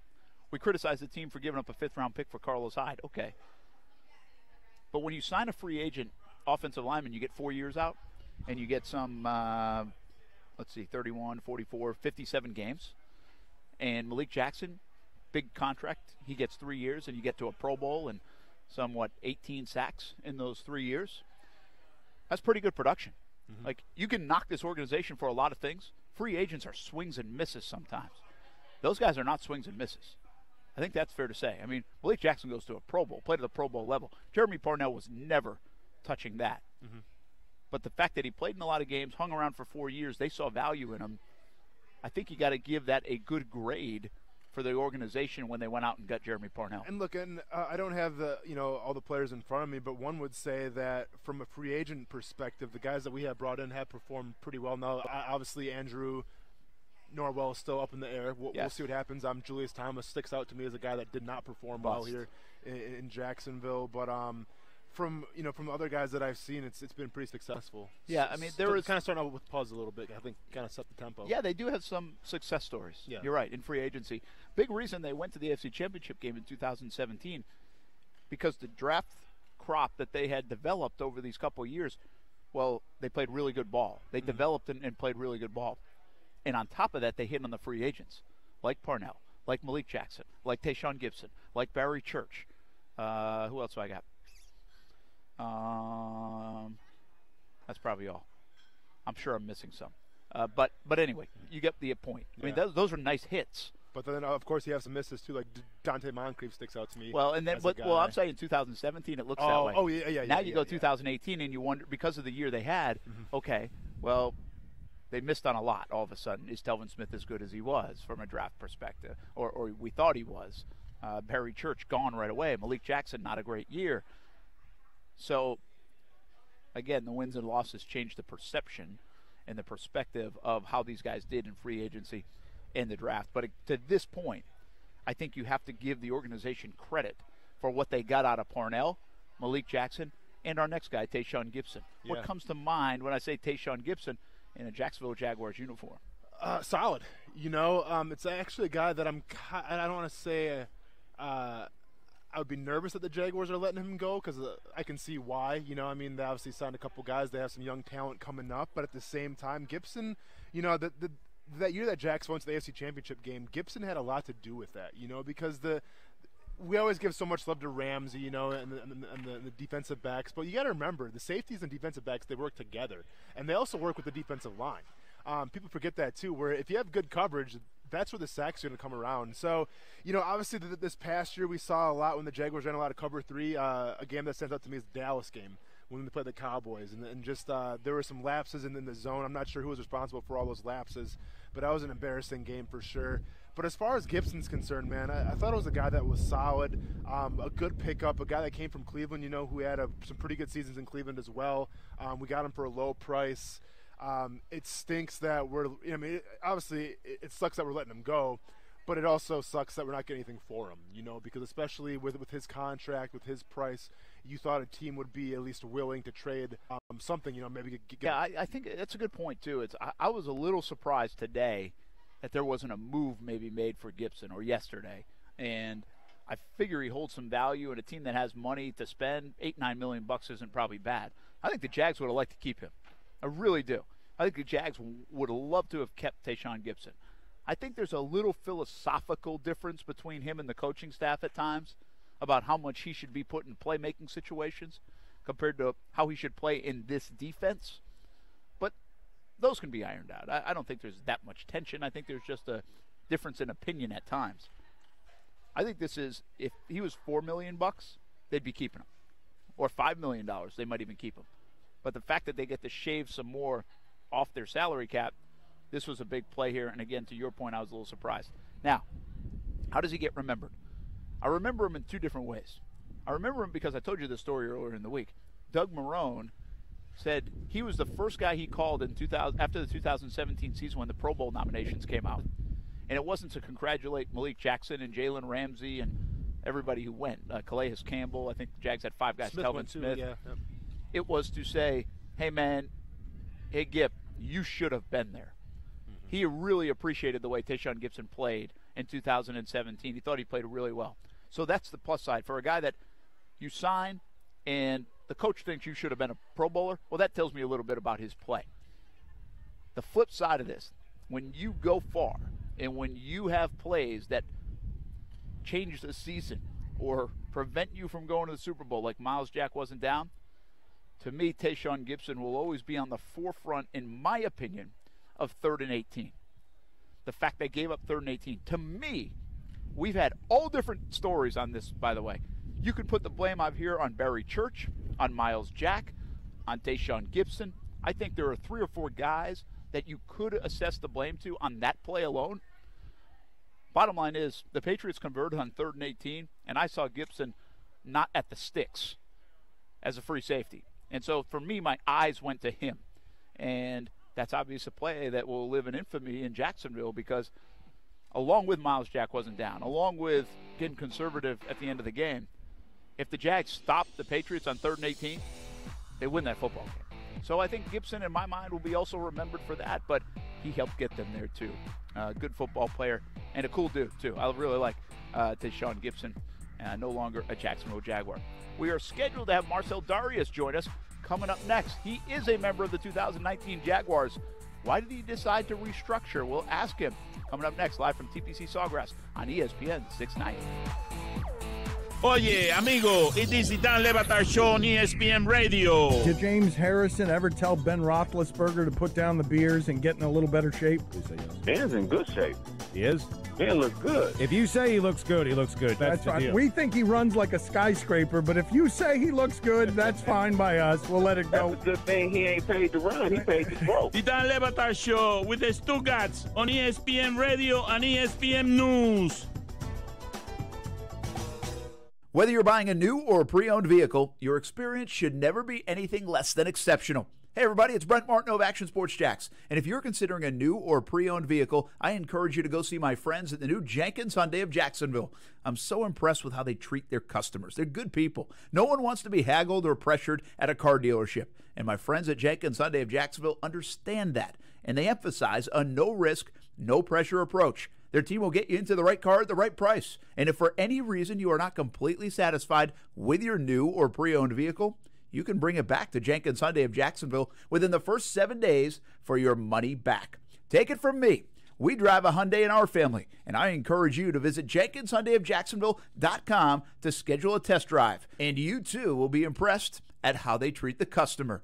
Exceptional service at Jenkins Hyundai of Jacksonville. When you get to the Jenkins Hyundai of Jacksonville showroom, make sure you tell them Brent Martineau sent you. Hey, everybody, this is Brent Martineau, and if you're looking for something to do for dinner tonight, I've got an idea. Family owned in Jacksonville for more than 40 years, fresh ingredients every day. That's what Renna's Pizza was built on, and that's what Renna's Pizza delivers. A menu to satisfy the entire family tonight. Fantastic pizza, fresh salad, and Italian favorites like lasagna. There's a Renna's Pizza near you. Marsh Landing, Bay Meadows, Argyle Forest, San Jose, and the newest location in Neptune Beach. Be a part of the family and get dinner tonight at Renna's Pizza. It's time for some straight talk. Picture this. Your favorite team is playing. You're streaming the game. 10 seconds left. Your team shoots. Oops, your data runs out. Look, don't let that happen. Switch to Straight Talk Wireless and get 25 gigs of high-speed data, all on America's largest and most dependable 4G LTE networks. Join Team Straight Talk and get unlimited talk and text plus 25 gigs of high-speed data for just $45 a month. Straight Talk Wireless, everything for less, only at Walmart. First 25 gigs at high speed, then 2G. See terms at straighttalk.com. Springtime is almost here, and there's no better time to tackle that next job. At AutoZone, we have the free services to help you get it done. Having problems starting your car? Before you start replacing parts, come to AutoZone. We'll test your battery for free and help you figure out the likely issue, so you won't waste money on parts you don't need. Getting the job done just got easier. Wipers starting to squeak? It might be time for a change. Stop in for great deals on Rain-X wiper blades. Let us help you at more than 5,600 locations nationwide. Restrictions and details in store. Get in the zone, AutoZone. Broadcasting live from the ESPN 690 Anajar and Levine studios. Anajar and Levine Accident Attorneys. Call 904-600-4000. That's 904-600-4000. ESPN 690. Jacksonville's home for ESPN Radio. WOKV Jacksonville. Listen live everywhere you go on ESPN690.com. ESPN 690, a Cox Media Group station.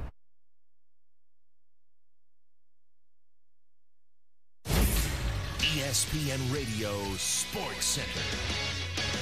Kevin went to multiple stories that are breaking up this hour. Will Wade, the head coach at LSU, has been suspended indefinitely given what happened yesterday. The story of him being caught on FBI wiretaps, talking about trying to give a substantial offer to a recruit. The recruit would not accept it.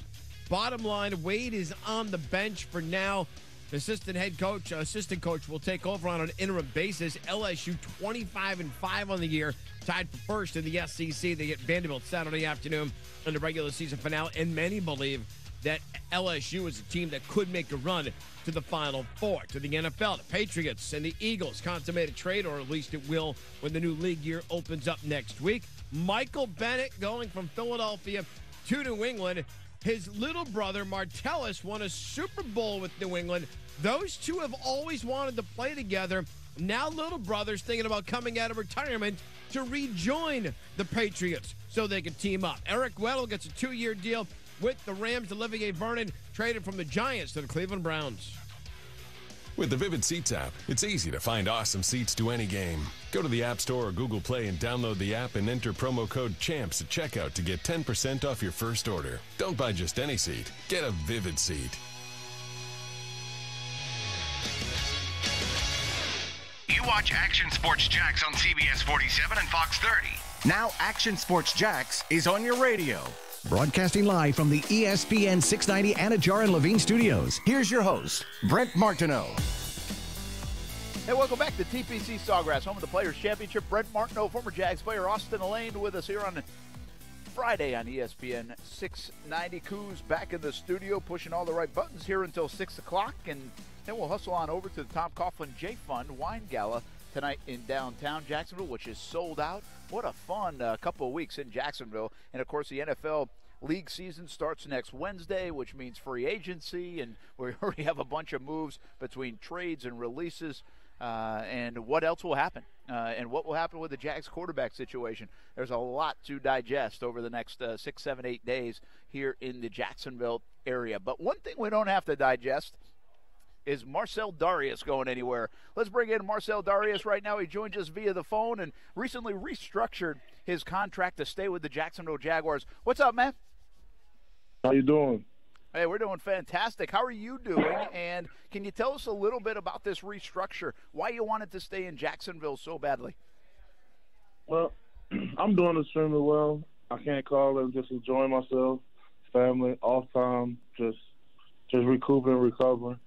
And the deal with Jacksonville, it felt like the right place for me. It's not like I want to sit somewhere and try to make something happen.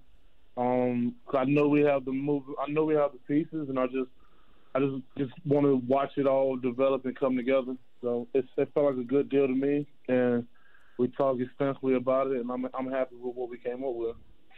Hey, Marcell, it's Austin Lane here. Listen, so restructured deals, they always said the player's sacrificing a little bit for the team. You know, he's being a team player. But at the same time, you have to say that the coaches have a lot of faith in you to do that just because they're going to pay you up front, but they still expect you to play at a high level for the following years. So just can you talk about the transition from, you know, coming from the Bills to the Jaguars and what the relationship like with Doug Marrone's been like and company, and just what it's led to the kind of like the resurgence of your career? I feel like it's just different atmosphere. Different atmosphere and familiar faces just bring comfort and relaxation to me. And it just when it feels right, things feel right. And I can believe in myself, and I can bet on myself any day, any year, any time, any day. I can bet on myself, and I have a sure better time of winning. So it's going to be fun. And I can't wait to see the moves that we make, and the guys going to be ready to go. I'm just excited for the whole experience. Marcell Dareus with us, Jaguars defensive tackle here on ESPN 690. Marcell, you said that we've talked a bunch, whether you come on Jaguars All Access, which we always appreciate, or you're in the locker room, and you mentioned that word a lot, fun. What does that mean to you? And you've been in the league a while. You've been in a lot of different places. But what does it mean that you're in a good place, having fun playing football, and want to stay? I mean, what is that defined by internally, at least for you? I done made a lot of money, and I love that being a part of the Jacksonville Jaguars with the familiar faces. I got to say with Marrone and the coaching staff there, and me making the money I make, it's just fun now. I feel like I'm back in high school, where it's not about the money. It's about bringing everybody together for one common goal. And it's just fun to sit back and watch these young guys develop, and watching myself transition to that person that just looks at the game that way again. That's pretty cool. Marcell Dareus with us, Jaguars defensive tackle. Can you talk about your relationship with Doug Marrone? Obviously, it goes back to the Buffalo days, but we were at the NFL Combine last week, and Doug had some really nice things to say about you and your relationship. What is it about Doug Marrone that you and him get along and connect the way you do? I mean, Marrone, we have a lot of similarities. Like he see a lot of me and himself, personality-wise, just the way the background of coming up, and just the relationships that I have from relationships that he had. We had conversations like that even in Buffalo, and we just relate to each other pretty well. And at the same time, he's a no nonsense. You do what you say you're gonna do, and then that's the end of it. I like it better that way.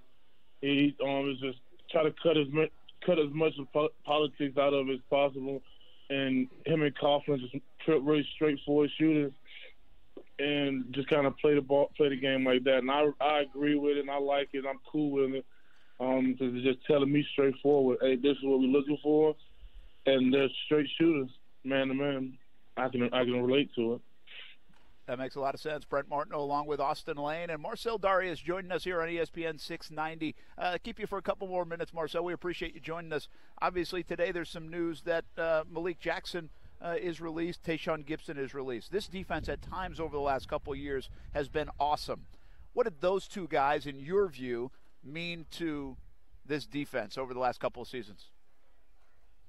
Man, tremendous deal. Like, you just caught me off guard with that.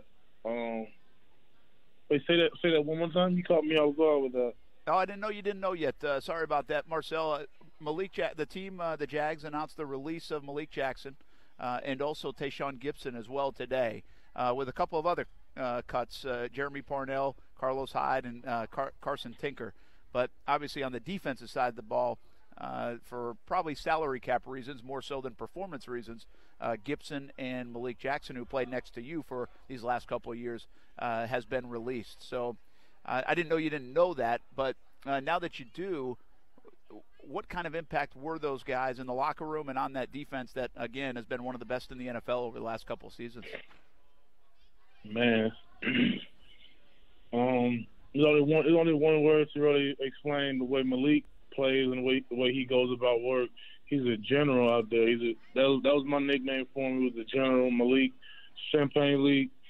He's always on time. He's always doing what he had to do. He always put in the extra work. He's always just been a tremendous teammate, tremendous player.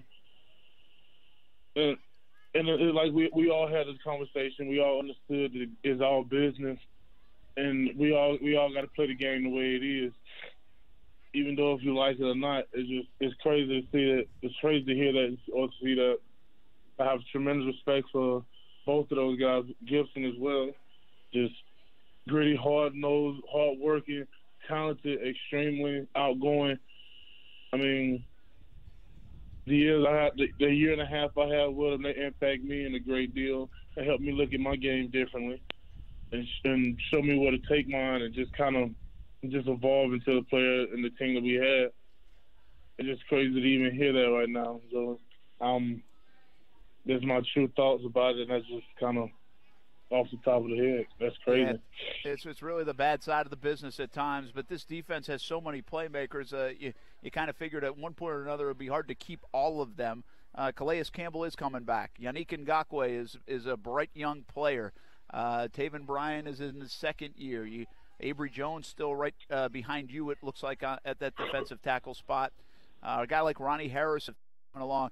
Even with the absence of guys that you talk so highly about in Gibson and Jackson, you guys have a lot of pieces. Miles Jack, Delvin Smith, to name a couple more. Are there high hopes that this defense will be as dominant as it was in 2017? I mean, I'm pretty sure we're going to do the best we can to be as dominant, if not more. So it's not. That doesn't mean we're going to try to slack off or do anything different. We just have to make up from those pieces that we relied on. So we'll be tough, and we're going to make it through. And it's the business, and I hope the best for Malik and Gibson. Absolutely. It's the best one. Yeah, absolutely. Hey, you've been getting away a little bit, or what? What do you do in the off season? Traveling or staying in Jacksonville? I mean, I've been trying to broaden my horizons, be a little cultured out here. So I've been moving around. I got a couple trips planned out before they lock us down again, and my birthday's coming up in a couple days. That's a good thing. Happy birthday! I don't know, man. Oh, thank you kindly. The lovely 29.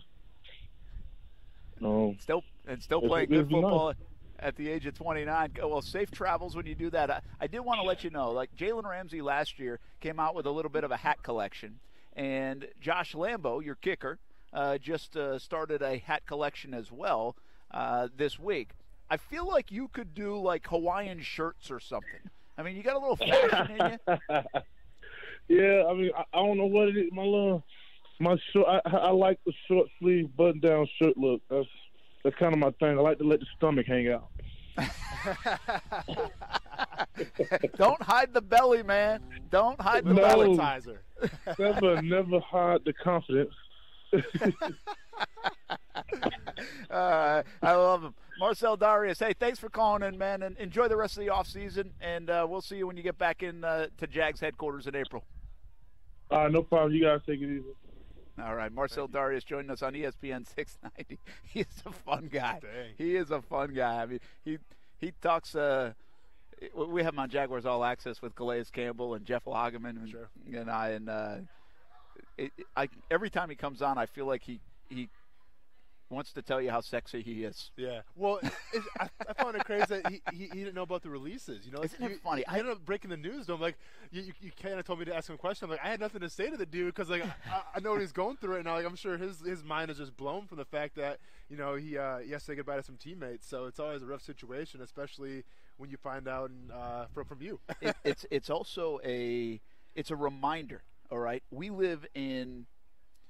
put players, formerly you and these guys, in a fishbowl. And we all on the outside look at it daily, hourly. I mean, I've been on my phone all day. Who's getting released? Who might come? What's the latest rumors? Folks listening to the show, doing the same thing. That's why they're listening to the show. They like the Jags. They like what's the moving and shaking going on, who's going to play quarterback. That's the fun part of it for all of us on the outside.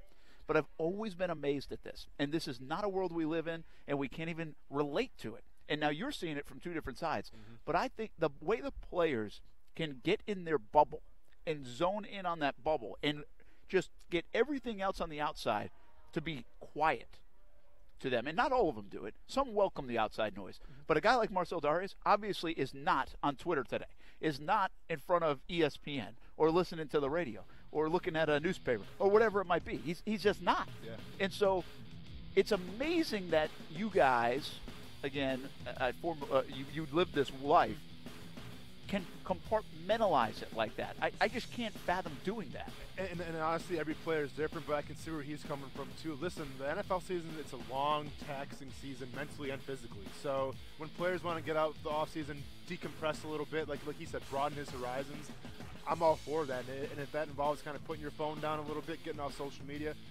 more power to them. But obviously, it's always a shock when you were doing a radio interview and you find out some of your players got cut. Yeah, we broke the news to Marcell Dareus. Malik Jackson and Tayshaun Gibson have been released. Thanks to Marcell Dareus for joining us. Have a good vacation for him. We're not going on vacation. No. But we kind of feel like we are. We're at TPC Sawgrass on a beautiful Friday evening. Come back and join us on ESPN 690. We got Ballin' and Fallin', Stay in Your Lane, and more conversation about the Jags coming up. Action Sports Jax with Brent Martineau on ESPN 690 is brought to you by Best Bet Jacksonville and Orange Park. Did you know that March is Florida Bicycle Month? In Florida, bicycles are vehicles and have the same rights and the same responsibilities as other vehicles on the road. For more bicycle safety information, visit alerttodayflorida.com. The best kept secret in tires is TireOutlet.com. Tire Outlet offers you wholesale prices with premium service. And most important, TireOutlet.com has always had a safety-first focus. With locations throughout the First Coast, check out TireOutlet.com today. Hey, it's Bill with Bill Fenwick Plumbing. You know the moment when your pipes have sprung a leak and there's water everywhere, or you wake up one of those few cold mornings and you find out the hard way that you have no hot water? Call us, Bill Fenwick Plumbing, for those unexpected moments that threaten to ruin your day. We know you're busy and we want to help you get back to your normal schedule as soon as you can. So next time you have one of those moments, call us or go to our website, BillFenwickPlumbing.com. We're here to help.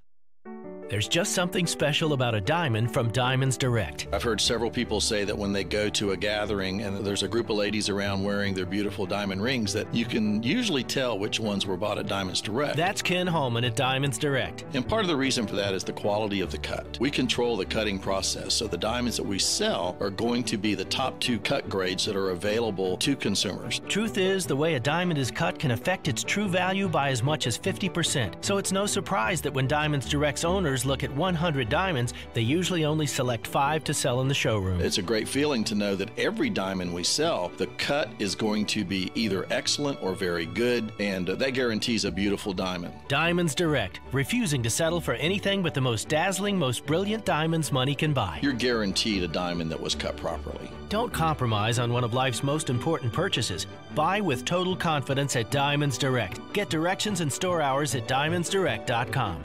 Hey everybody, this is Brent Martineau. If you've received a letter from the IRS and can't pay them, things can get bad quickly. The IRS can seize your bank account, garnish your wages, and place liens against everything you own. If this is you, contact J. David Tax Law, a local firm right here in Jacksonville. Your first step to stop IRS harassment is a no-cost consultation. They explain exactly your options and how they will resolve your tax issue. Only highly experienced tax attorneys will represent you, and fee payment plans are affordable for everyone. Get the protection you deserve deserve. Peace of mind is only a click or phone call away. The fastest way to get started is to call 904-507-4777. 904-507-4777. Or online at jdavidtaxlaw.com. The number again, 904-507-4777. Or online at jdavidtaxlaw.com. The free agent class, like it's not a terrible year to not have a ton of money. True, because I think you'd be throwing money at people. I mean, heck, we're even arguing Nick Foles is worth throwing money, and he's got a Super Bowl ring. Action Sports Jacks with Brent Martineau. Weekdays from 3 to 6 p.m. on ESPN 690. This is Action Sports Jacks with Brent Martineau on ESPN 690 and ESPN690.com. Welcome back to TPC Sawgrass. Brett Martin along with Austin Lane. Coos back home. Coos, we're going to miss you, by the way, the next week.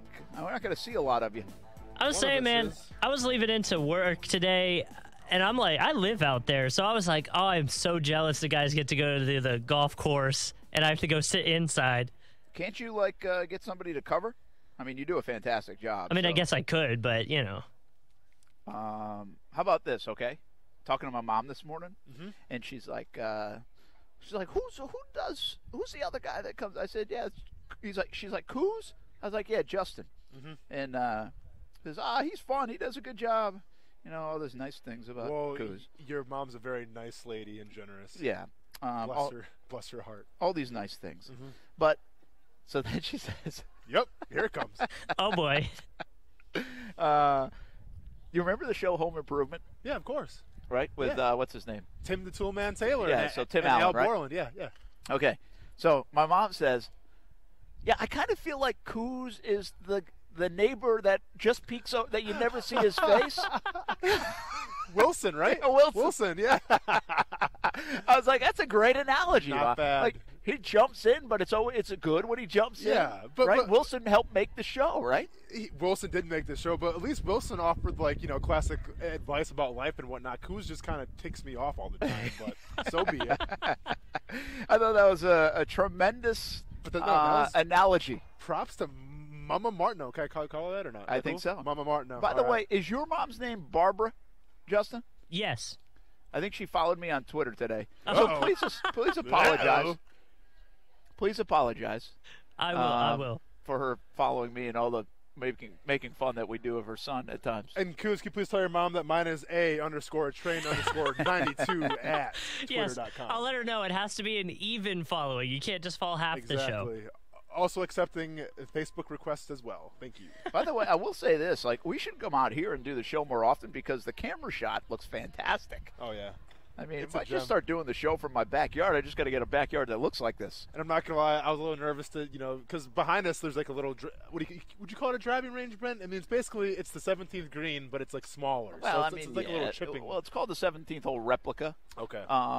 And they do a lot of events here, and the fans can come over here and try it out. So, yeah, I mean, it's the equivalent of a driving range right there. I was just going to say, I was nervous to do that with you because, I mean, there's a lot of pressure. There's the girls serving drinks on one side. There's some fans watching the other side. A lot of people watching, but seeing some of these people swing the golf club right now, I'm not that nervous about it. That's all I'm going to say. I've been watching the whole show.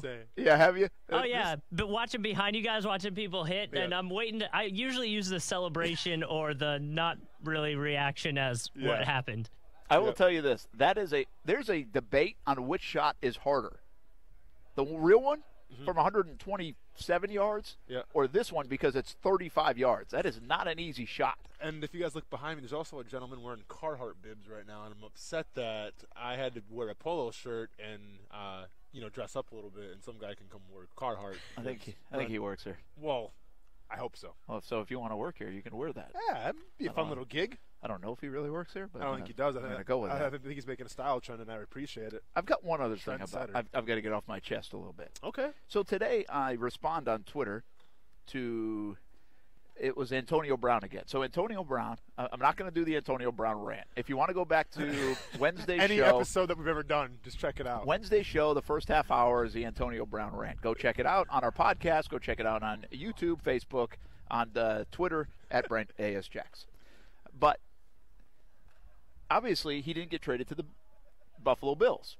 So this morning I said, hey, Jags, I've been needling the Jags on this the whole time, right? The last few weeks. You've been He's very still adamant, available. Brent. Yep. Still available. And my friend Dan Hicken replies and says, "Will you stop?" Oh. And I said, "Why don't you people want to be good on offense? Why don't you want to score touchdowns?" Careful, Brent. And you said it before too. You people, man. And so I get these responses on Twitter. All right, I'm serious. I'm being completely genuine right now. This is not fabricated. Mm-hmm. So I get responses, and it's like, "You people?" ? Kuz, do you remember on Wednesday? Hold when on, Okay, time out. Okay. And so I'm like, "You people?" Yeah, I said, "You people." Like, what's wrong with that? And so it didn't go like crazy. Like, I was like, all right. I even reached out to Dan. I was like, "Hey, Dan, if I say you people, is that derogatory?" Like, I reached out to somebody on the direct message on Twitter. I said, "Is that derogatory?" And so then I had to even Google it. Yep. And then I was listening to our show from the other day, and when I said "you people," I said it twice. You said it twice. Hey, watch out with you people. Yep. People, not you people, but people. Oh, he almost did it again. I am being completely, genuinely honest. Like, I had no idea that you people was a thing. And so what kind of thing is it, and should I really stop saying it? Kuz, you want to take it, or do you want me to start this up? Well, I mean, I feel like the text conversation we had with the whole, like, the first thing I think is Tropic Thunder's scene. Yeah. That's what the guy in the direct message on Twitter said. But I've never seen the movie, so I don't know. But he put a clip in. Yeah. So I'm assuming does this have racial undertones? Yes, it can, but I think it's more from a place of lightheartedness. I think, Brent, if you were to say "you people," and obviously I said, "Brent, you better be careful," I was just joking around. You were joking. Yeah, I mean, Brent, I wouldn't be working with you if you're racist. Okay, that's just not how I think everybody. I think the reason but it's one of those moments where I genuinely was like, "Oh crap." Yeah. What have I said that I'm like ignorant about? No, like sure. that I'm not supposed to say. I think especially when it comes to that. Yeah. And I was like, well, somebody would have said something to me already. I mean, I've said it enough. Yeah. See, like in the context that you used it, I think that people were just kind of messing around with you a little bit. At least that's what I was doing on Wednesday when you said it a couple of times. Maybe there's someone that can take it a little more serious. You know, it is 2019, so you have to be careful what you say with anything. But from my perspective, Brent, I was just joking around with you, so I don't. So here's what I Googled, okay? Mm-hmm. And I found out. I can't wait to hear this. Well, I didn't know the movie thing until the guy sent it to me. Mm-hmm. But what I did, if I read this correct, I read it quick. It was pretty fast because then I just started asking people. But it was something about 1992 in Ross Perot, either on the political campaign, where he said something like "you people," and I think either it was interpreted like, or he said, I couldn't really make it out. I wasn't completely comprehending all of it. Where he said "your people" instead of "you people." Okay. You know, so I didn't know. So is it from the movie? Is my point, or is there a real stigma? Well, Brent, I was 5 years old when Ross Perot was saying that, so I have no idea about Ross Perot.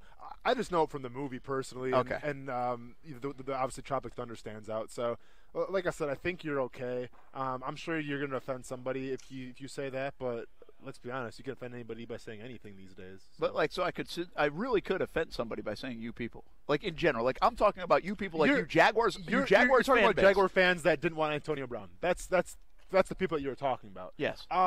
Yeah. I mean, I could offend some people. I would say maybe a person. You know, just looking for a thing. But well, listen. I wanted you when I texted you today. I almost asked you to bring your apology. I got it saved. You got it saved on the computer? Yeah. So I apologize if you're offended by you people. And because of this moment, I'm probably going to take it out of my conversation now. Well, I'm actually upset you're apologizing for it, man.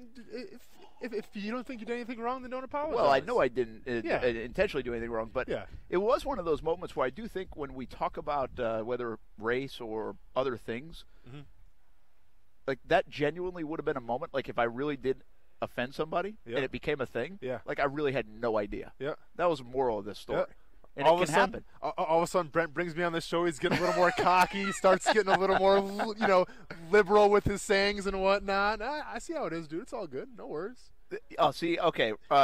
Stat Boy coming up big, not with a stat. Okay. But he is confirming what I said. It originated with Ross Perot. Tropic Thunder played off that. Well, Tropic Thunder, I sent you a video today, too, of anger management featuring Adam Sandler, where he was there was a black flight attendant, and he said, "you people," and the flight attendant took it the wrong way, and then he ended up tasering Mr. Sandler. So, all right. Yeah, so it's in a couple movies. I'm glad we got that off our chest. I know we did spend a little too much time on it, but I really needed it. This is a couple of times in this week I needed therapy. It's very therapeutic for you, man. I'm glad to help out. Appreciate you all being there for me. And I'll try to take it out, that phrase at least, maybe, out of my rants. Well, I can't wait to see where we go next week with the whole thing. It'll be something new. All right, I promise, ballin' and fallin', stay in your lane. And we've got a game? We might have a game. We'll see how much time we got. And we also have a reset because there's a lot that happened in the world of sports, and I'll tell you if anything else is happening in the NFL next on ESPN 690. Built with the biggest names in sports, all on one radio station. Golick and Wingo, Dan Lebitard, Stephen A. Smith, and Action Sports Jack's Brent Martineau every afternoon. Plus, Sports Center updates at the top and bottom of every hour. And major breaking news in sports when it happens. Make us your only button for sports. Listen live everywhere you go on ESPN690.com. The all-new ESPN 690.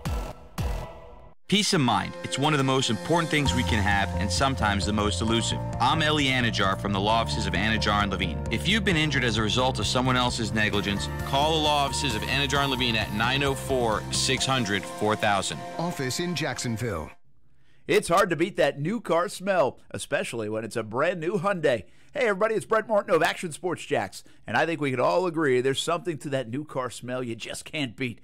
You also can't beat the exceptional service at the new Jenkins Hyundai of Jacksonville. It's a brand new dealership here in town, and my friends at Jenkins Hyundai of Jacksonville live by giving you the most superb car buying experience you can get. No one likes to be haggled or pressured when buying a car. The staff at Jenkins Hyundai of Jacksonville understands this and emphasizes their no-risk, no-pressure approach. They'll help you find the right car for you at the right price. And if you are not 100% satisfied with your new car, you can bring it back to Jenkins Hyundai of Jacksonville within the first 7 days for your money back. The Hyundai you want, the service you deserve, all with the limited lifetime warranty that's good anywhere in the United States. Schedule a test drive at JenkinsHyundaiofJacksonville.com and make sure you tell them Brent Martineau sent you.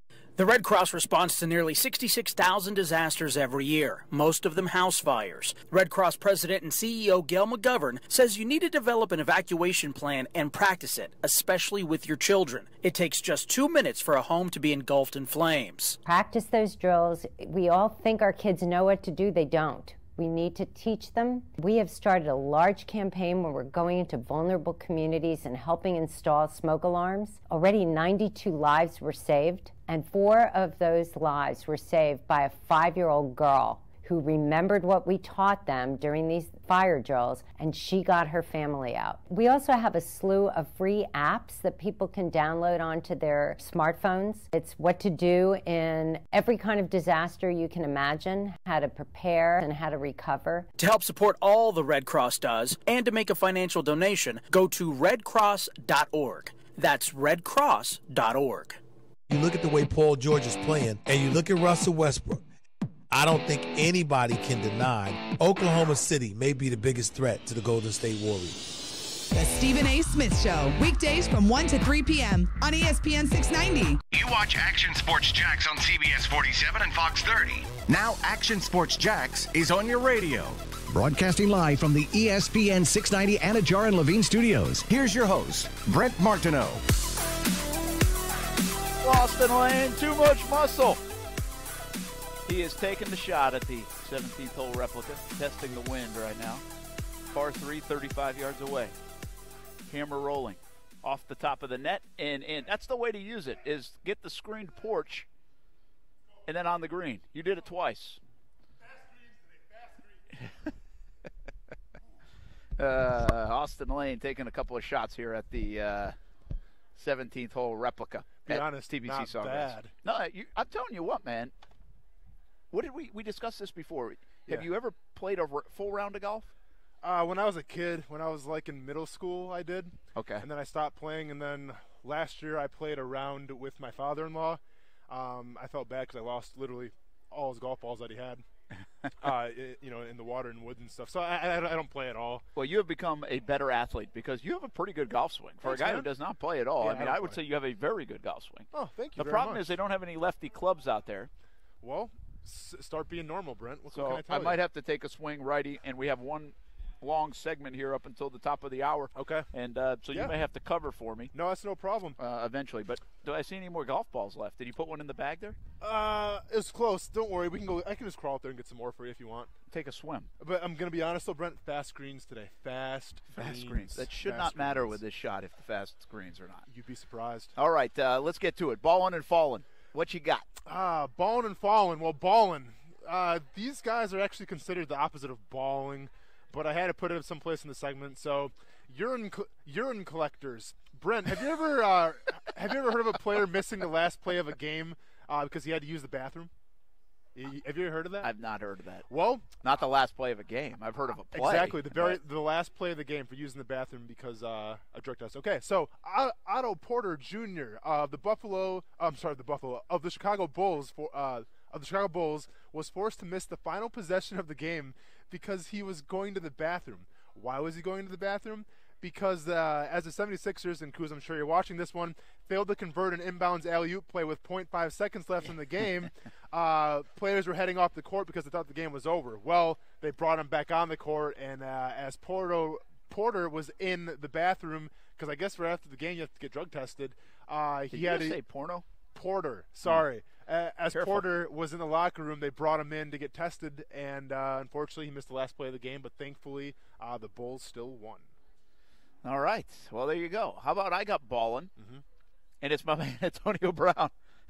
Ballin', huh? Because he's not going to Buffalo? Well, now the word – well, that could be a good reason, but there's more news on Antonio Brown. Field Yates just reported on Antonio Brown's Instagram Live, quote, "Hey, I'm about to announce my new team in like a little bit, all right? Something positive is about to be happening real soon. Trust me. Stay by the phone. Big announcement coming soon. Big announcement coming soon. Mr. Big Checks." So now it's Mr. Big Checks well, instead hang on. of Mr. Here's Big the Chest. thing. So in the original video, did he actually say Mr. Big Checks, and everybody thought it was Mr. Big Chest, and it kind of took on from there? That's interesting. Or this is just a typo by Field Yates. Maybe, yeah. Either way, but riveting. Then there's someone. I just saw something else tweeted, and I don't know how good this source is, but NFL Update. I don't know if they normally tweet factual information or not, but it says Antonio Brown has told people close to him that he expects to land in Oakland. All right, good. But who knows? I mean, there's reports out like from Schefter and I think Rappaport today. It said there are a lot of people pulling out of the mix on Antonio Brown. Honestly, though, when it comes to Antonio Brown, I can see him in the black and silver. Yeah, that makes some sense. Yeah. I mean, there's some people that say, hey, could he go there and Le'Veon Bell also go there, and all of a sudden, bam, they are right in the mix of things in the AFC West. I mean, I guess you could see it. If John Gruden thinks he could handle it, you could see something like that happening. But, I'm not going to get into the whole Antonio Brown stuff for me. Mm-hmm. I know what's happening. I know it's not happening. I really wish it would happen. I'll leave it at that. Fallen time. Fallen. Ronda Rousey. Look, I understand that wrestling is scripted, Brent. You don't have to tell me that. But back when I was a kid, I actually thought Brian Pillman was going to pull a gun on Stone Cold Steve Austin and shoot him in the head. So I was pretty worried about it. But listen, when it comes to wrestling, it's sports entertainment, okay? And the first rule of professional wrestling is that you don't acknowledge that it's fake. Well, that's exactly what Ronda Rousey did in her latest, I guess you'd call it a webisode, where she, and I'm going to quote here, said that, and I quote, "Wrestling is scripted, it's made up, it's not real." And keep in mind, I'm going to edit some things out here. "None of you expletives can expletive touch me." Wow. So, and then she also told, she said, screw the WWE and the universe as well, which includes the fans. So, listen, I understand, Rousey, you came into the game, you got handed everything right off the bat. You were the champion. They thought that they're going to turn you face, make you the face of the business. And for a while, everything was kosher, everything was going good. But then, your in-ring skills maybe weren't up to par. Obviously, your mic skills weren't at all. And hey, what did they do? The fans turned on you, so they turned you heel. I'm all for turning around to Rousey heel. I feel like her personality matches the heel persona better than being a face of the company. But at the same time, you can't just do whatever you want to do and say, well, it's fake, it's bullcrap. If anyone tries to fight me, I'll actually beat him up in real life. Yeah, we get it. You're in the MMA. You're in the cage. You fought in the UFC. You're one of the most decorated UFC champions of all time. But I just ask you that don't ruin it for the casual fans. I mean, I understand you're trying to make a point right now, but the greatest thing about wrestling is the fact that the unexpected can be the biggest star. Case in point, Becky Lynch. She came out of nowhere. She got her nose broken, was bleeding all over the place, and all of a sudden she became the biggest thing ever. Just because you have a pedigree of coming from the UFC, just because you have a pedigree of being an Olympian in judo, it doesn't mean that's going to translate to wrestling. You have to work on your craft. You have to master it. So don't hate on wrestling. Don't say it's fake. How about you just do a better job and step your skills up a little bit, and maybe, people start cheering for you pretty soon. There you go. Well, how about falling for me, LSU's Will Wade? Have you caught the story? I think everybody has by now. The Sports Center updates have been filling you in, and he's been suspended by LSU. I mean, after this FBI probe, where does this go? This is one of the most fascinating stories that I believe is kind of hard to talk about at this stage because we don't have a ton of information. It's a lot of court stuff, which we will talk to John Phillips about going forward next week and beyond. And he'll give us the legal lowdown on this. But I just can't get over today. It's not high-profile Rick Pitino. It's not high-profile Roy Williams. It's not anyone like that. But Will Wade has a top 10 program at LSU in the SEC in the country, top 10 in the nation. And he's been suspended pretty much on the cusp of an SEC tournament, which is essentially on the cusp of the NCAA tournament, where he might be a 2 seed, 3 seed, 4 seed in the tournament. So what happens to LSU, first of all, the next couple of weeks as they move on without their basketball coach? What happens to Will Wade? What happens to the LSU program? I think is fascinating, but no doubt they are falling, even though they have been very good this season on the basketball court. Little stay in your lane quick? I say we go stay in your lane, and I'm really hoping because I got to run from here over to Wells Fargo building downtown, clear the way from 6 o'clock to like 6:35. I'm going to need a little help. I'm going to have to weave in and out. I might not stay in my lane. Well, it's ESPN. Let's get a police escort. Come on, man. I think we got the chopper. I was thinking of asking Sky Action News Jax to come pick me up. All right. Well, Brent, you might want to put it on cruise control here because you might not get what I'm about to say. But, hey, it's my segment. I say what I want. Cruise control. Listen, I never go. It's really not because it's your segment, by the way. It's just because you're bigger than me. Okay, fair enough. I'll take it. Whatever it is, I'm rolling with it. So, cruise control. Listen, I never go against the Jacksonville Jumbo Shrimp. That's my team. But shout out to the Lansing Lugnuts, the Class A affiliate of the Toronto Blue Jays, for having backyard baseball night. Are you familiar with backyard baseball, Brent? I'm not, but it sounds awesome. The game? Yeah, so it was a computer game back when we were kids and everything. Well, when I was a kid. You were still an adult. Back when I was a kid. But listen, fans will have the opportunity to vote on which backyard legend that they want to see become a bobblehead. The choices are Stephanie Morgan, Ahmed Khan, Pete Wheeler, and Kenny Kawaguchi. So, check out the bobblehead night for the Lansing Lugnuts. Shout out to Backyard Baseball. Shout out to Kenny Kawaguchi. Kenny, he was one of the players in the game? Yep, he was in a wheelchair. Of course, people remember Ahmed Khan by wearing earmuffs. No one really knows why. I think you might have been some people might remember. I'm not sure. Of course, people will remember. Okay, well, Ahmed Khan wore the earmuffs. Pete Wheeler was a tall, skinny, ginger kid with the freckles. And Stephanie Morgan, she was the African-American gal. I've got some beef. Kuz? I've got Kuz, some you know beef. what I'm talking about, right? Why isn't Pablo an option? He was always the best. Hold on. Hey, pump the brakes. Okay. And I'm screaming in front of the whole Sawgrass staff right now. Pump the brakes. Lansing Lugnuts for having backyard baseball night and not including, so I did some research, Kuz. Pablo Sanchez was actually last year's, okay, so I'm not mad at that. Okay. But where is Tony Del Vecchio? Where is the Afro wunderkind himself, Dante Robinson? How are you going to make – I mean, I get it. It's PC culture. We have to throw, Ahmed Khan in there. We got to throw the ginger kid in there. There's a kid in a wheelchair. I get it. Dude, but I got two redhead kids. I mean, but settle down on the ginger kid stuff. I mean, we're talking all-time greats like Tony Del Vecchio, man. He was the greaser. He was straight out of Goodfellas. He was straight out of The Sopranos. He was sucking on a lollipop the whole time, even when he was playing. What a baller. And then, of course, like I said, the Afro wunderkind himself, Dante Robinson, who was the fastest player in the game, not Pablo Sanchez, Dante Robinson. I mean, some of the biggest controversy, I think, right now in baseball is these two guys not getting in bobblehead night. Wow. And by the way, Ty and Kaylee, I love your red hair.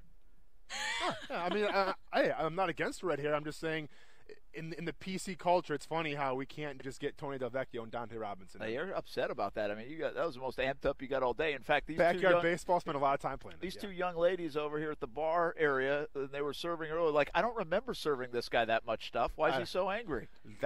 That's just called life. That's all that is. It's called life and passion. That's all a lot that of passion there. Yeah. What is the name of the team again? The Lugnuts? Yeah, the Lansing Lugnuts. Yeah, I've heard of the Lugnuts before. Okay, right on. All right. Hey, we've got about 15 minutes to go here.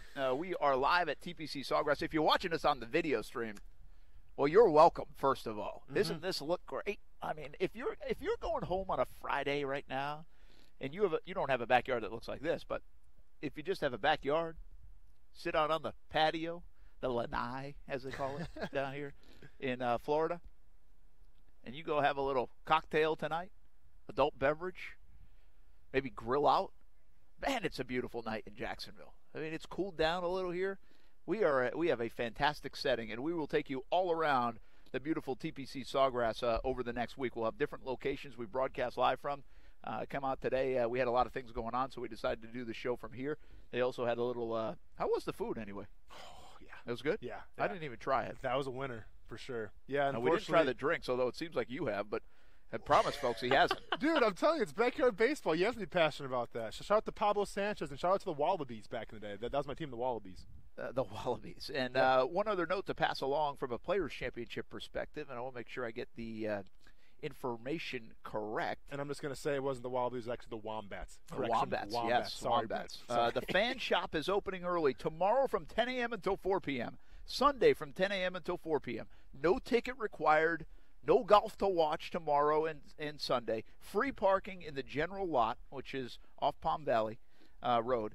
And yoga mats, beach towels, ladies, clear totes, 32,000 hats, 24 unique T-shirt designs, 15,000 T-shirts and hoodies inside the fan shop here at the Players' Championship. You can spend a ton of money. I'll believe it when I see it. Yeah, I mean, thankfully, I'll maybe take that paycheck that the Action Sports people are giving me, and maybe go take it to the fan shop, get some essentials here. If they have a size 8.5 hat, I'll take it. I hope it comes in soon. Your paycheck. Oh no, it's all good. And by the way, we picked up credentials today. You're in. Sweet. You're in. It didn't get rejected. Was my name spelled right or not?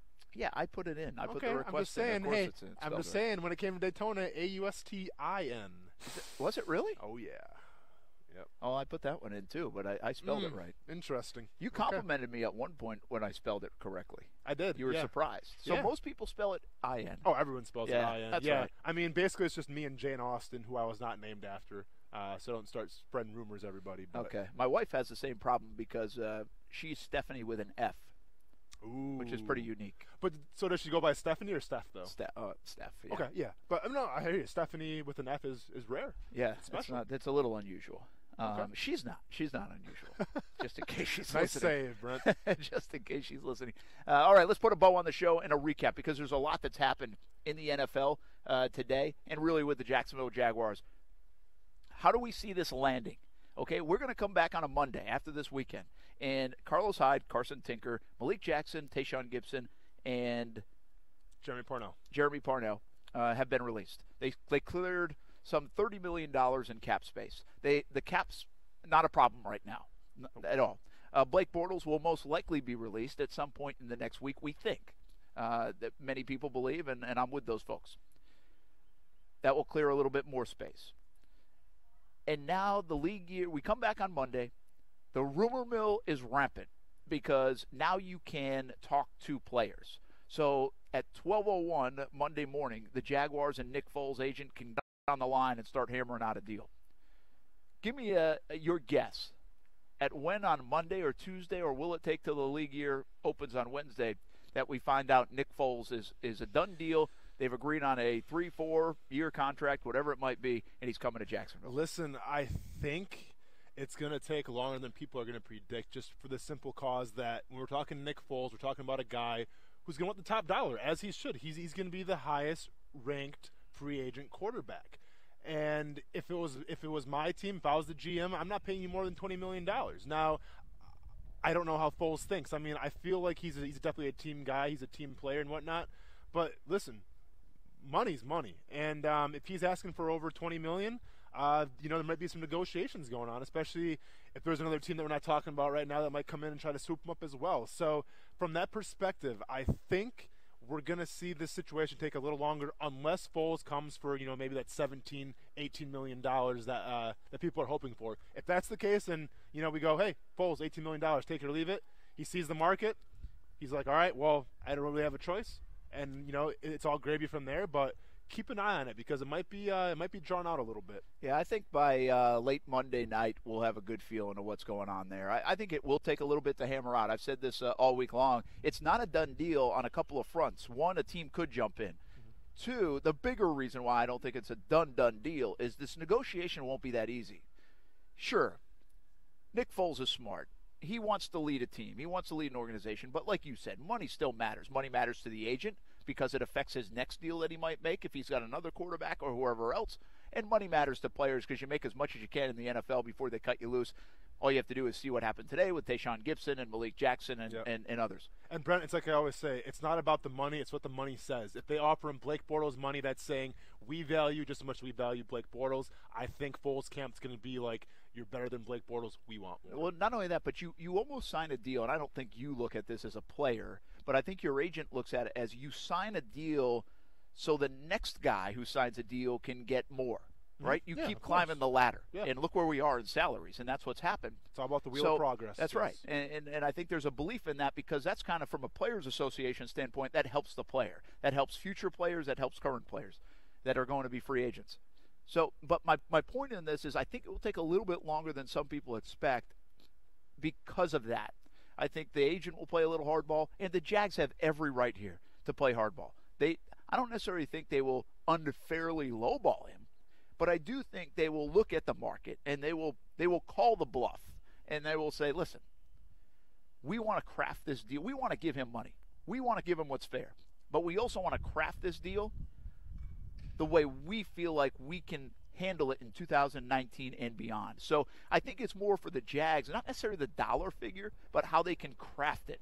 And I think that will take some hammering out to do unless they have just totally illegally tampered and been doing it anyway.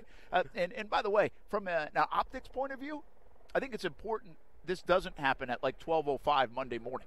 Yes. Because that won't look good for the Jags and the agent in terms of the tampering issue.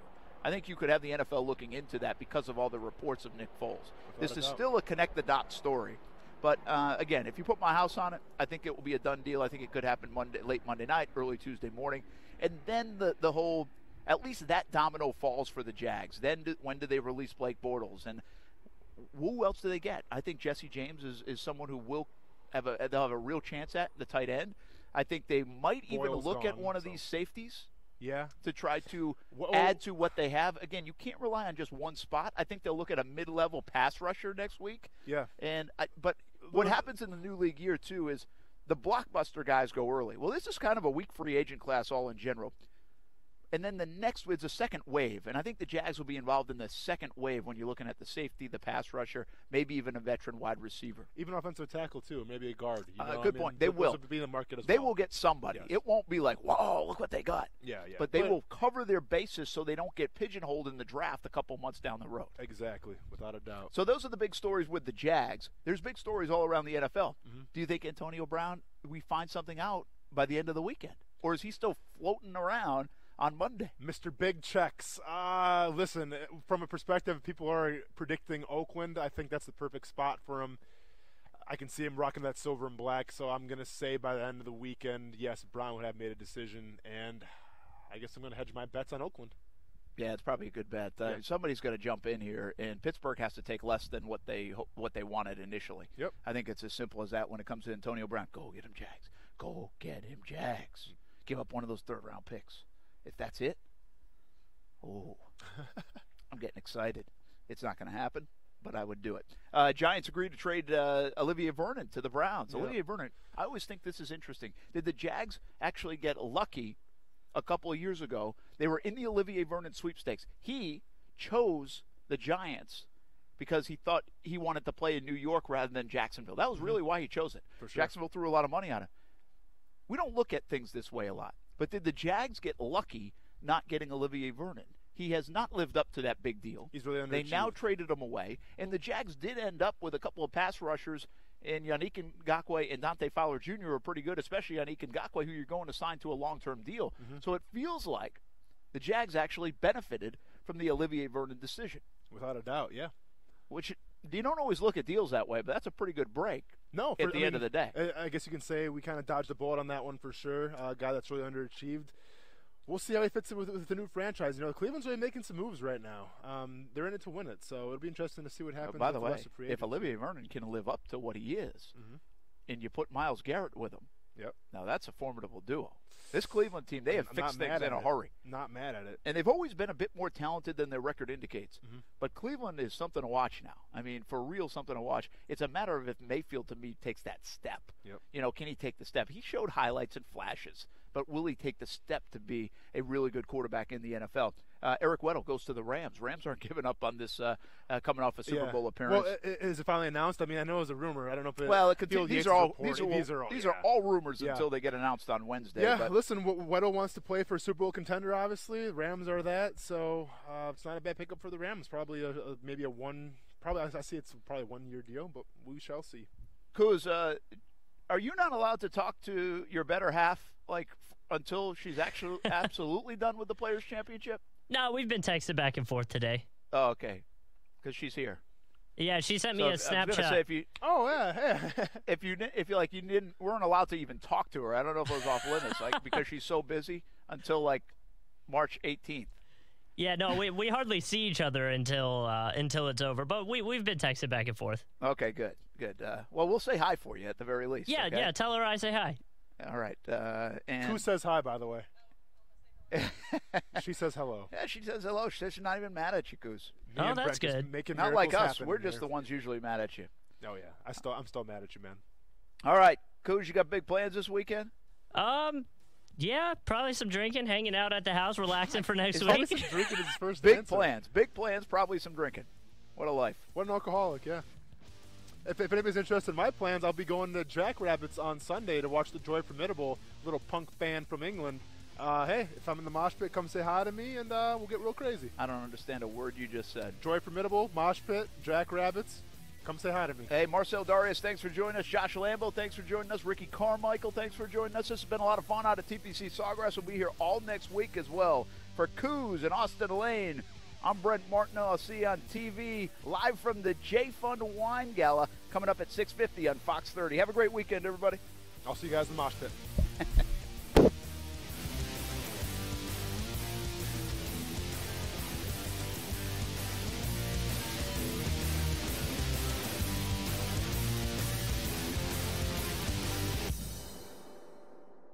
They say it should be impossible for bumblebees to fly because their wings are too small for their bodies. But